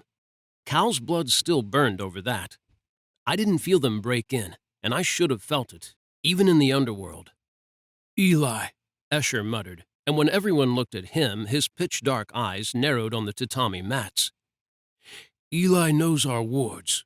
He can make them, use them. Yeah, but... Ares trailed off, whatever he had been about to say dying on his lips, as his eyebrows knitted hard above dark eyes that gained flecks of gold and red. He's more powerful than we thought. He negated the wards. Calistos put it out there. As much as he hated that a demon had the same abilities as he possessed, he had to face facts. He knew all my wards and exactly how to undo them, and then he created new ones to stop me from teleporting or portaling out, and it dampened my powers too. Everyone needs to switch up their wards now. Use ones none of us have before, the strongest ones you know. Go in pairs and be on your guard. Karis looked at the others, who all nodded, and then at Cal. We have to treat your home as a loss. Stay here. Watch them. His emerald gaze slid to Cass and Miranda. Hong Kong, Diamond said, and Escher stepped. Diamond followed him. I'll head to Rome and see what Valen is up to. He should have been here. He can help me with my wards. Merrick closed his laptop, carefully set it down on the couch cushion, and stood. He disappeared. Megan turned in Ares' arms. I'm coming with you. No, Ares bit out. Megan's face contorted in pain, and she clutched her stomach. Cal's heart lurched into his throat. Was something wrong with the baby? She reached a shaky hand out and seized Ares' arm, her fingers pressing into the corded muscles of his forearm. God, Ares, he kicks like an ox. Make him stop. She doubled over, breathing hard. Concern washed over Ares' face, changing him completely. He was a different man from the hardened warrior Cal knew as he gently gathered her to him, twisted her in his arms so her back was to his front, and pressed a kiss to the top of her dark hair. Ares slipped his hand beneath her violet flowing top, settling it on her stomach, and murmured, Shh, settle down now, little man. Daddy's here. He placed his other arm around her and rubbed his cheek against the side of her head. Megan bit out a vicious curse. Ares frowned and soothingly whispered, Come on, you're making your mother swear now. Take it down a notch. Megan's features slowly relaxed, and she sagged against Ares as more wildflowers sprouted and blossomed around her feet. That's more like it. There's a good boy. Aries continued to stroke her belly. He kissed her temple, sighed, shut his eyes as he held her close, and whispered, I love you, baby. Karis looked as if he wished he were already in Paris or New York, far away from the public display of affection. Cal found it quite sweet, and he didn't think he was the only one. Miranda was looking their way, too. Aries glanced at Cal and then Karis. He really does kick like a minotaur. Megan muttered. We're never having sex again. I can't go through this more than once. Aries smiled down at her. You say that, but I bet you're all over me again before long. What makes you think that? She leaned to one side and gave him a black look. He grinned. Because I'm irresistible? Megan gently slapped his hand. More like incorrigible. Come on. He eased her up and took hold of her hand. Have a rest while I'm away. I won't be long. He doesn't like it when you're not near me. Megan rubbed her stomach as she walked, heading towards the dining side of the room, to the corridor that led to the bedrooms in that wing of the house. I'll be back before you know it. Aries tossed her a worried look. You want to sleep? She nodded wearily. Aries looked back at Karis. Karis nodded and followed them. How many times had Karis been enlisted to send Megan into a deep sleep? It worried Cal. Megan was strong, but she was mortal. What if the baby became too much for her? He reassured himself that it would never get that far. If things looked dangerous for her, Aries would take her to the underworld where she would be stronger and their mother could help her. He grew aware of Miranda as her eyes landed on him, and he looked over his shoulder at her. She turned away again, and Cass gave him a black look, as if he had managed to do something wrong just by standing there in the middle of the room. Or maybe she considered him breathing and being alive a black mark against him. As much as he didn't want to leave Miranda alone with Cass, he didn't want Escher chewing him out about dirtying the house, and he really did want that shower. He kept his senses locked on Miranda as he strode past the TV area, banked right in the corridor, and went into his room. He quickly grabbed a fresh T-shirt and combats and backtracked to the main room. Cass issued another standard glare in his direction. He tamped down the urge to flip her off and felt Miranda's gaze on him as he passed them. Heading down the corridor, Aries, Megan, and Karis had disappeared down. Instead of taking a right at the branch in the corridor, he went straight on to the bathing area. The huge pool to his right steamed, the hot spring water inviting in the warm light that chased over the rippling surface. A nice soak while enjoying the Zen garden that ran the length of the wing of the house, wedged between it and the white wall of the garden, would be bliss, but it was going to have to wait. He wasn't willing to risk more than a quick shower. He dumped his fresh clothes, stripped off, and stepped into the shower. The hot water stung the lacerations on his back, chest, and side, but it cleared his head. It filled with Miranda, with ways of making her see that he wasn't as Cass painted him. Or at least he wasn't that way anymore. She had changed him for the better. He shut the water off as soon as it ran clear around his feet and toweled off, careful to avoid disturbing his healing cuts and the gash on his side. Blood seeped and beaded along it. He pulled his clothes on, grabbed one of the small white squares of cloth from the pile near the spring bath, and lifted the hem of his black T-shirt. He pressed the material to the wound as he strode back towards the dining room, towards Miranda. She glanced at him as he passed, concern shining in her tranquil, tropical eyes. He couldn't muster a smile as his thoughts weighed him down, and Cass curled her lip at him. He went to the couches and slumped onto the one facing the TV, doing his best not to listen in on their conversation as he pondered what he could do to narrow the distance between him and Miranda back down again, or abolish it entirely. I can't believe he's gone, Cass murmured, followed by a sniffle that he found hard to buy, because it meant there was actually a heart beneath that cold exterior of hers. Me neither. I don't know what I'm going to do without him. Miranda sounded heartbroken, her voice hoarse and tearing at him, filling him with a need to go to her and somehow make her feel better. It's like I lost a piece of myself. A feeling Cal knew well. He sank lower on the couch, staring at the blank television screen. Gods, he missed his sister. It never got easier. It only ever got worse. He hoped that the pain Miranda felt now didn't fester as his did, that it would fade in time and she could look back fondly on her father and the time she'd had with him. Oh my God! Miranda's sharp voice had him shooting up on the seat and checking her to make sure she was all right, and he grimaced as the wound on his side pulled, sending fire rushing outwards over his stomach and down his hip. My cello! I can't believe I forgot it. It dawned on him that she had left it in London. And then something else dawned on him. He wanted a way to obliterate the distance between them and show her that Cass was wrong about him, that he was good and he could take care of her, and that he had her best interests at heart, not his own. He smiled victoriously at Cass, and stepped. Chapter 24. Miranda wasn't sure where Cal had gone, and she wanted to know. One moment she had been aware of him looking at her, and the next that feeling had disappeared, leaving her cold. She idly stroked her fingers over the dark wooden dining table that barely reached elbow height, as she sat on a cushion on the floor beside it, trying to focus on what Cass was saying to her. She had lost interest when her friend had started talking about the brothers again, painting them in a light that was a contrast to how Miranda saw them. Cass only knew rumors about them, things she had apparently researched since Miranda's papa had witnessed a vision of Miranda with them. Cass had only ever experienced them from a distance. To top that all off, Cass seemed intent on seeing the worst in Cal.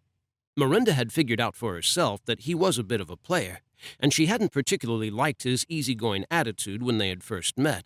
But then she had dug beneath the surface to find a man struggling with his past and to prove himself to his family. A man who believed himself guilty of things that had been beyond his control. A man who cared deeply about those who were close to him, who cared deeply about her. She had only realized that in the last day. And today she had realized the depth of her own feelings. They were strong, like nothing she had ever felt before. And now it felt as if he was pulling away from her, and she didn't like it.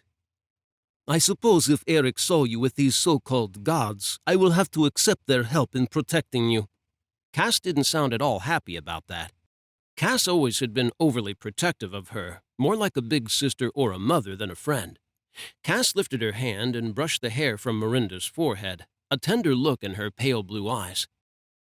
You look like your mother, you know? Miranda nodded. She couldn't count the number of hours she had spent leafing through the photo albums her father had kept, staring at pictures of her mother. Apparently I'm just like her, too. She idly traced a circle on the polished top of the dining table, her gaze tracking her index finger. What was she like? What things could she do? Was she... She trailed off as that question lodged in her throat and frowned, fear of what she was becoming rekindling in her veins. Cass lowered her hand to her cheek and smoothed her palm across it. Mari, sweetie, don't be afraid of yourself. You're powerful, and that power needs training. But you're still you. Still this sweet, kind-hearted, ridiculously studious girl I watched grow up. Miranda smiled at that. I only knew your mother a short time, and she never really displayed any of her powers.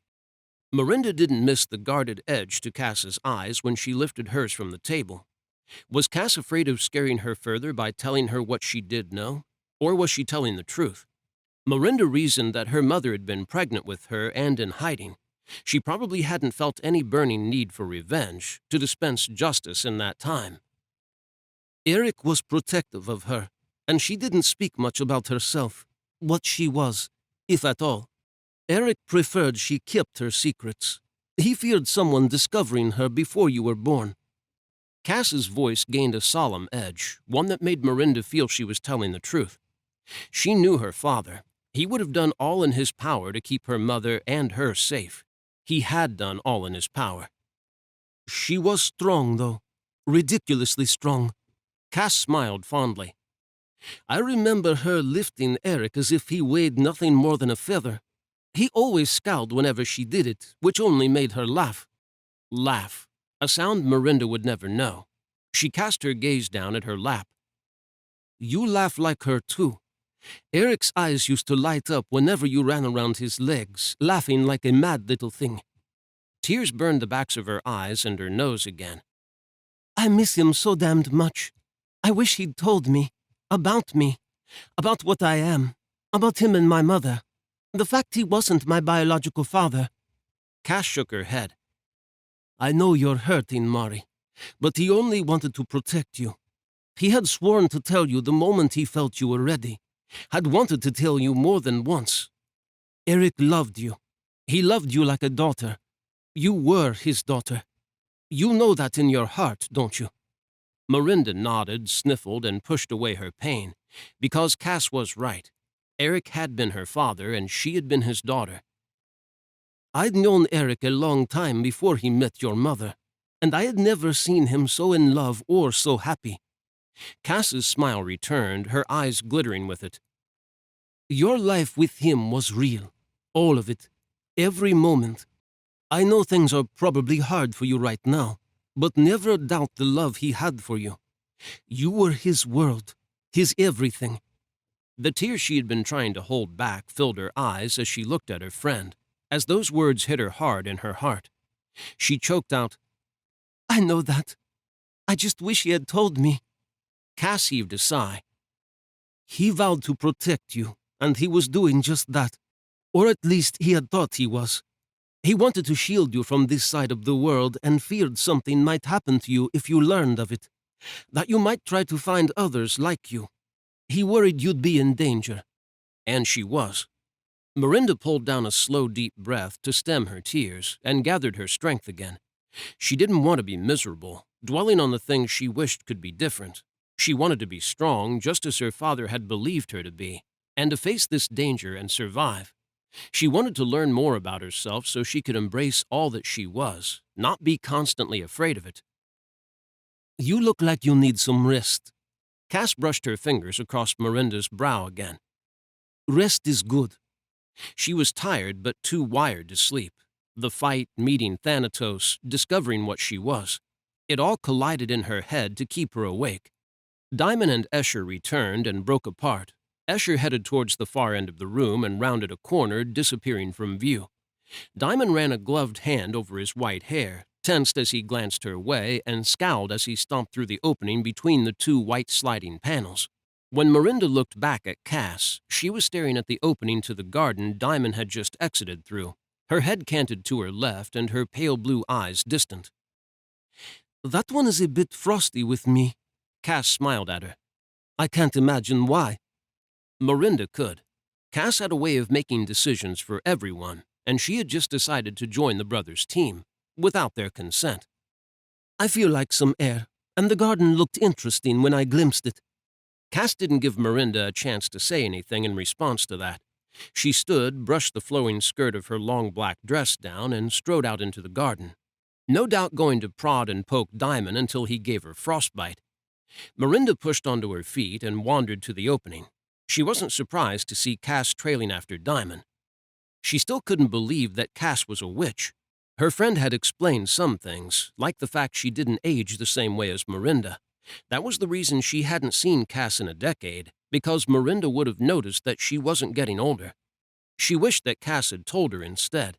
It probably would have freaked her out, but it would have been better for her, and maybe if Cass had still been around, the necromancer wouldn't have been able to kill her father. Miranda stared at the garden, shaking her head, as Cass caught up with Diamond and he turned an exasperated look on her. Her gaze drifted upwards to the sky, her thoughts flowing to the fact her father might have still been alive if everyone had just been more honest with her. What had he foreseen happening today? Had it already happened? Her birthday had been eventful, to say the least. She had seen the gate, had visited a god of the underworld and discovered more about herself, and then she had been attacked by demons. And through it all, Cal had been there for her. He had protected her and kept her safe, had strived to discover who was behind her father's murder, and he had tried to cheer her up. The visit to the gate had been all about that. She felt it deep in her heart. He had wanted to bring them closer together and chase the clouds from her heart, and it had worked. She had felt as if she wasn't alone, and that she had a place in this world. But now Cass had driven a wedge between her and Cal, and was intent on pushing them apart. She didn't want that. "You okay?" Cal's deep voice coming from behind her warmed her, chasing the chill from her skin as effectively as the heat of his body close to hers did as he stepped up beside her. She nodded. "Just thinking about things." "Looked like you were trying to see the other world." She glanced at him, a frown knitting her eyebrows. "Other world?" "The Moirai cursed me and my brothers to see the future of this world. The fate of it should we fail. Cal's focus shifted to the world outside and his eyes narrowed, his blue irises turning stormy as he stared at the horizon. Some crap about it keeping us motivated. As if the fact we've been banished from our home and that home would be destroyed if we failed isn't enough to have us trying our damnedest to stop the enemy. You can see the future? She studied his profile as his pale eyebrows drew down, his expression shifting towards pensive, or perhaps guarded. He nodded, and she couldn't stop herself from drawing parallels between her father and him. Only her father had witnessed things that were going to happen to other people, not the planet. The thought that had haunted her from the moment she had lost him ran around her mind, taunting her. Had he been able to foresee his own death? Sorrow built inside her, a cold and heavy thing, as she thought about that and that he might have witnessed it. He could have spent years with her, aware of how he was going to die, but not knowing when. Had he seen her there? If he had he been watching her grow up, waiting for the day she looked the age she did now? She wrapped her arms around herself. What's wrong? Cal placed his hand against her back, between her shoulder blades, and leaned forwards, his eyes locking on her face. I just hate that my father and Cass never told me about all these things. I hate that he never told me the things he had seen. What if we could have done something to change the future? It's possible. Those words offered her no comfort. The other world changes, growing better or worse depending on the outcome of things we do. She sank deeper into despair, into the sorrow that felt as if it might consume her if she let it. The future wasn't a set thing. If her father had seen his death and had told her, they could have done something to change that future. He might have still been with her. She needed him with her. She needed him now more than ever, when she was discovering things about herself that were alarming, finding herself in situations that pushed her to her limit. Everything felt so bleak. She stared at the sky, watching a bird flit across it, trying to find that strength her father had seen in her. I got you something to cheer you up. Cal's hand dropped from her back, and she felt cold where it had been. He clutched her shoulders and turned her around. Her eyes widened. Her cello. The black case lay in the middle of the golden mats, her backpack beside it. Miranda turned back towards him and looked up into his eyes, warmth and light flooding her to chase back the grim darkness of her thoughts and fears. Thank you. She peered back over her shoulder at the cello and tried to find the right words to express how much what he had done meant to her, how she was overjoyed to have her cello back within her reach, safe with her. Only her gaze got stuck on her backpack, and she frowned as she remembered that she had left both her cello and bag in London. Her gaze whipped back to Cal. You shouldn't have gone back there. It was dangerous, reckless. My brothers would tell you that reckless is my middle name. He lifted his hand and brushed his palm across her cheek, and then feathered his fingers down to her jaw, his touch electric. His blue eyes warmed as he swept his thumb over her chin and rested his fingers beneath her jaw. You've had so much upheaval in your life. You need this sense of normal. Your cello, your things. Plus, I was quick, in and out, no dallying. Didn't even grab my own toothbrush. She smiled at that, couldn't help herself. She tiptoed, planted her hands against his chest to steady herself, and pressed a soft kiss to his lips. He inhaled slowly, gently swept his lips over hers, and when she pulled back, his eyes remained closed. The faintest hint of a smile curved his lips. Thank you. The cello is precious too. I know. He cut her off as his eyes opened and a hint of color touched his cheeks. I know how much it means to you. You need it with you. Your dad got it for you, didn't he? She nodded and tried to think about happier times. She didn't want the sorrow to ruin this moment. He worked so many years to be able to afford it. Apparently, he started saving the first day I came back from school, excited about an instrument I had picked to play. He paid for lessons with someone local at first, and when he saw how serious I was, he hired someone from further afield who had studied at the conservatoire. Being taught by Madame Roselle had made me want to go there, too. You study there? He blew out a low whistle. I'm not cultured by any stretch, but that's a serious school. You must be seriously talented. She was the one who blushed this time.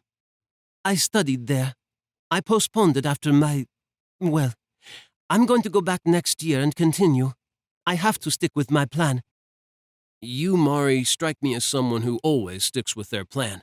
He gently chucked her under her chin. Her blush deepened. Mari? Only Cass and her father called her that, but she liked the way it sounded when he said it. She liked being Mari to him, too. I'll go get some bedding sorted for you. He glanced at the cello. You look as if you're itching for some time alone with it. She was. She smiled as he walked away from her, heading past the cream couches and taking a right, disappearing behind the wall. Miranda went to her case, opened it, and breathed a sigh of relief as she lifted the lid and saw her cello was fine. She carefully removed it from the velvet and looked around the room for a suitable perch. The dining table was almost the right height. It was probably rude of her to sit on the end of it, but it would only be for a short time. She would move before anyone returned. She settled herself and eased the cello between her legs and began tuning it. Her thoughts drifted to Cal as she worked. It had been kind of him to get her cello for her, sweet and thoughtful.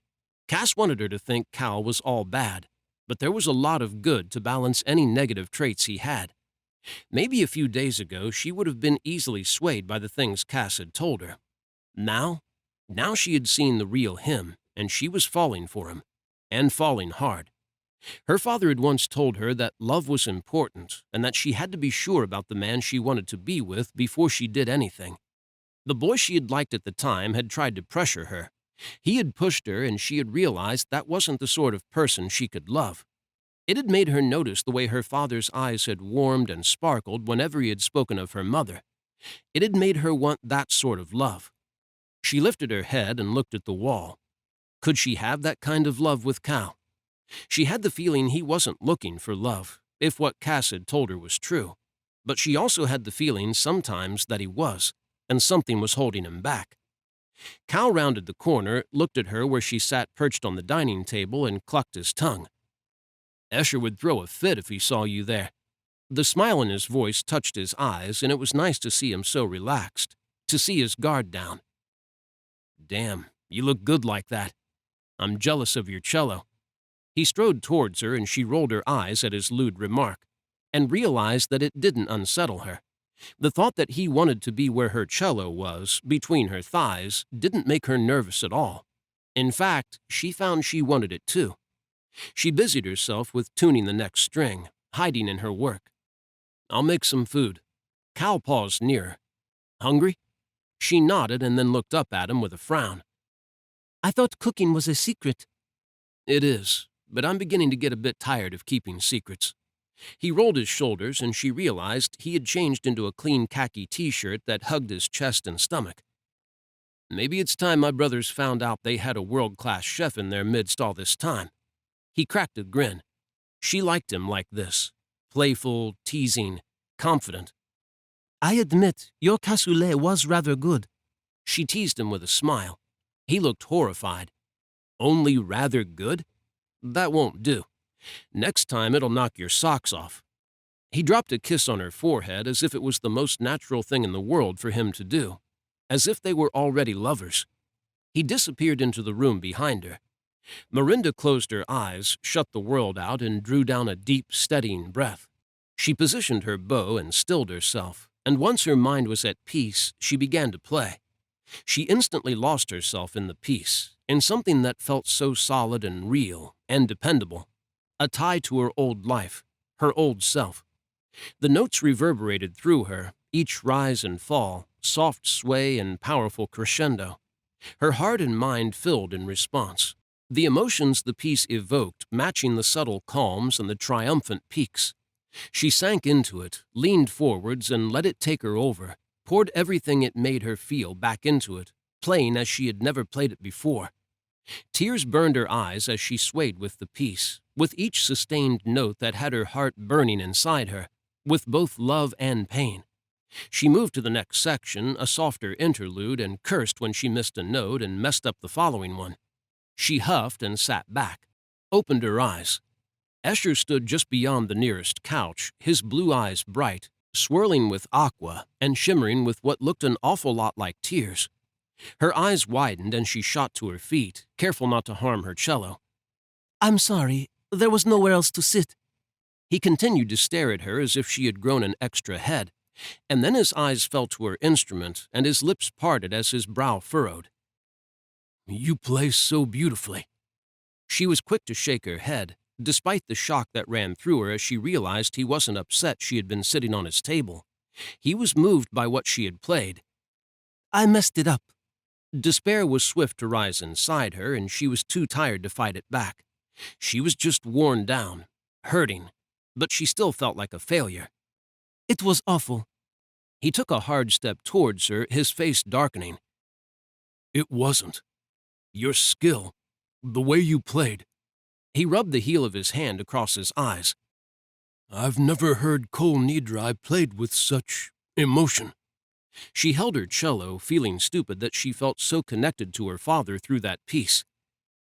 It was Papa's favorite, she said, her voice thick. He always made me play it whenever I visited. I'm sorry. He rubbed the back of his neck and averted his gaze. I intruded. It was strange seeing him like this other side of him, a softer one that made her feel as if all of the brothers had many facets to their personalities, hidden and secret sides that they preferred to keep to themselves. Miranda shook her head. Don't apologize. Music is meant to be heard, shared. He eased another step into the room, a cautious one. Why? What had him so uneasy? He cast his blue eyes around the room. Do you know other pieces? He glanced at her. Bach, perhaps. I love Bach. She smiled and began to feel a little brighter. One of my favorite pieces is by Bach. She thought about it and decided she could play it for him. Bach's cello suite was a challenging piece, but she had always relished that, and Escher really looked as if he wanted to hear it. Miranda looked back at the dining table. Do you mind? Escher shook his head, causing the longer lengths of his black hair to fall down across one side of his face, and waved her on. She seated herself again, arranged her cello and poised her bow and fingers, and closed her eyes. She breathed, centering herself and clearing her mind, focusing on the notes that came first, and then began to play.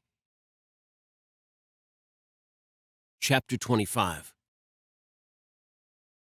Cal had never been one for classical music, but the sound of Miranda playing had his feet carrying him towards the main room of the house.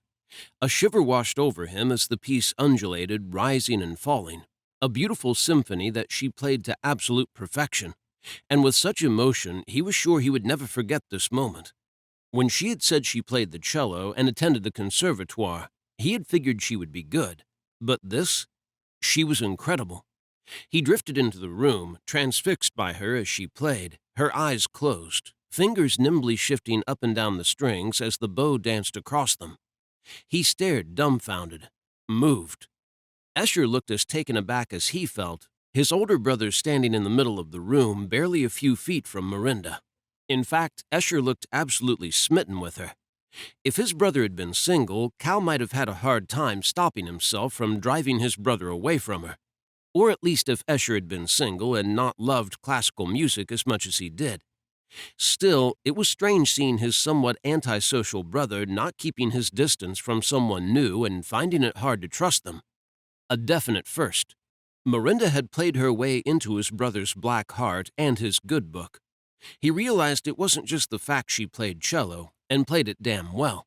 It was the fact that Escher loved classical music like this, but would never endure being surrounded by mortals in order to hear it played in person. This was probably a dream come true to Escher. That became evident when Valen appeared near the door, muttering, "Bloody Merrick is a right bossy shit tonight." Miranda's bow skidded across the strings as she tensed and jerked her head up. Escher snarled and launched at Valen, grabbed him by his throat and growled in his face. Miranda was swift to rise to her feet, holding her cello by the neck in one hand and her bow up in the other. I'm sketchy on the rest anyway. I'm still mastering it, and without the music. Escher's head whipped around, his gaze landing on her. If I got the music, could you play more? Other pieces? Cal couldn't remember the last time he had seen his brother so eager about something that didn't involve hunting and killing demons. It was like looking at a different person.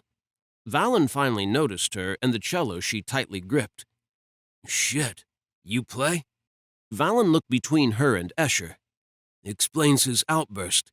I fucked things up, didn't I? Don't let me stop you. I mean, I'd love to hear you play. If you're taking requests. She's not a DJ. Cal moved to stand beside her and wanted to growl as she looked at him. Fatigue shone in her eyes. He leveled a glare on his brothers, one designed to make them take him seriously when he did. Give her some room to breathe. If you're nice, maybe Miranda will play for you both sometime. Escher looked as if he wanted to press her. Valen shrugged it off, but Cal could see he had really wanted to hear her play. Got a meeting soon anyway, apparently, he grumbled. Merrick says Karis wants to discuss everything. Something about a witch? Cal nodded as he stooped and picked up Miranda's backpack for her. It turns out Miranda's guardian is a witch, with a bad attitude. He muttered the last 4 words under his breath, not wanting to offend Miranda, but unable to hold them back. She didn't look upset by his opinion of her friend. In fact, she looked a lot like she was irritated by Cassandra's behavior, too. A twist to her lips as she glanced into the garden. She kneeled and carefully put her cello back in the case. Her fingers ghosted over it and the bow, and then she closed the lid and locked it. She picked it up and turned to him. "This way." He led her to his room and stepped aside to let her pass. "You can sleep here.